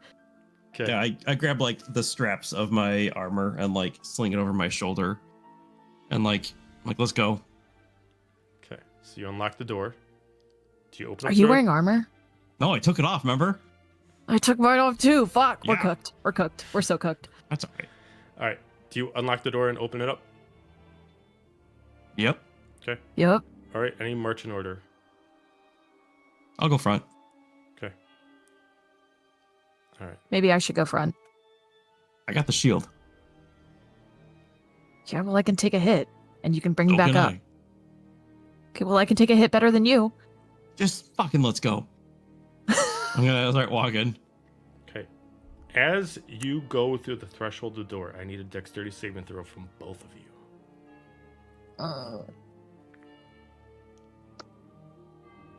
That's so good. That's a solid 8. It's so good. It's a solid 10. Awesome. As soon as you go through the threshold of the door, immediately you start to feel a shake. And as soon as something like darkness goes between both of you, immediately this large creature of shadow immediately pushes Alistair into the hallway, pushes Manon back in the room, shuts the door, and immediately just see this shadow just stare at you, Manon, as it gets tall and elongated. Long horns and long hair just stares at you. No facial features, just a long figure that matches yours as it starts to just overlook at you with anger and frustration. Be right back. We're going to go over to the group sleeping. Well, I'm not sleeping yet. I'm in my book. Okay. Reading a As book. the other two are sleeping then, Renine, sleep is difficult for you. You have it, but it is not a good sleep. You are constantly having visions that you do not understand. You're constantly feeling a pain that you've never felt before. And as you're reading Nova, you hear something. You almost smell a bit of an ashy texture. Almost like something is slightly burning. And as you see Ronine start to move in her sleep, you start to see that something is burning in her cloth. I'm going to shake her to wake her up. As soon as you do, Ronine, you immediately wake up as you see a sigil of a number 6 on your arm. And you immediately summon the 6 warriors' spear in your hand. That's where we're going to end it. No! What do you mean? What do you mean? What do you fucking mean? What? No. No. We're gonna come back right now. What do you mean? People got to go to sleep! Yeah. So does my character. All right. I'm sorry I Go to made this sleep, go really to late, sleep, go to everybody. I was sleep. trying to get to a certain spot. So, everybody, Go to sleep. thank you for joining. I think there were some Twitch problems. I think everything worked out fine. That being said, thank you for dealing with the technical errors we've had for tonight. It always happens. Make sure you're following Nerdy Playbook and Arcane Miscellany on Instagram so you are all ready for the raffle coming up in about a week. That being said, everybody have a fantastic night, and we'll be back with Dagger Heart tomorrow. Good night.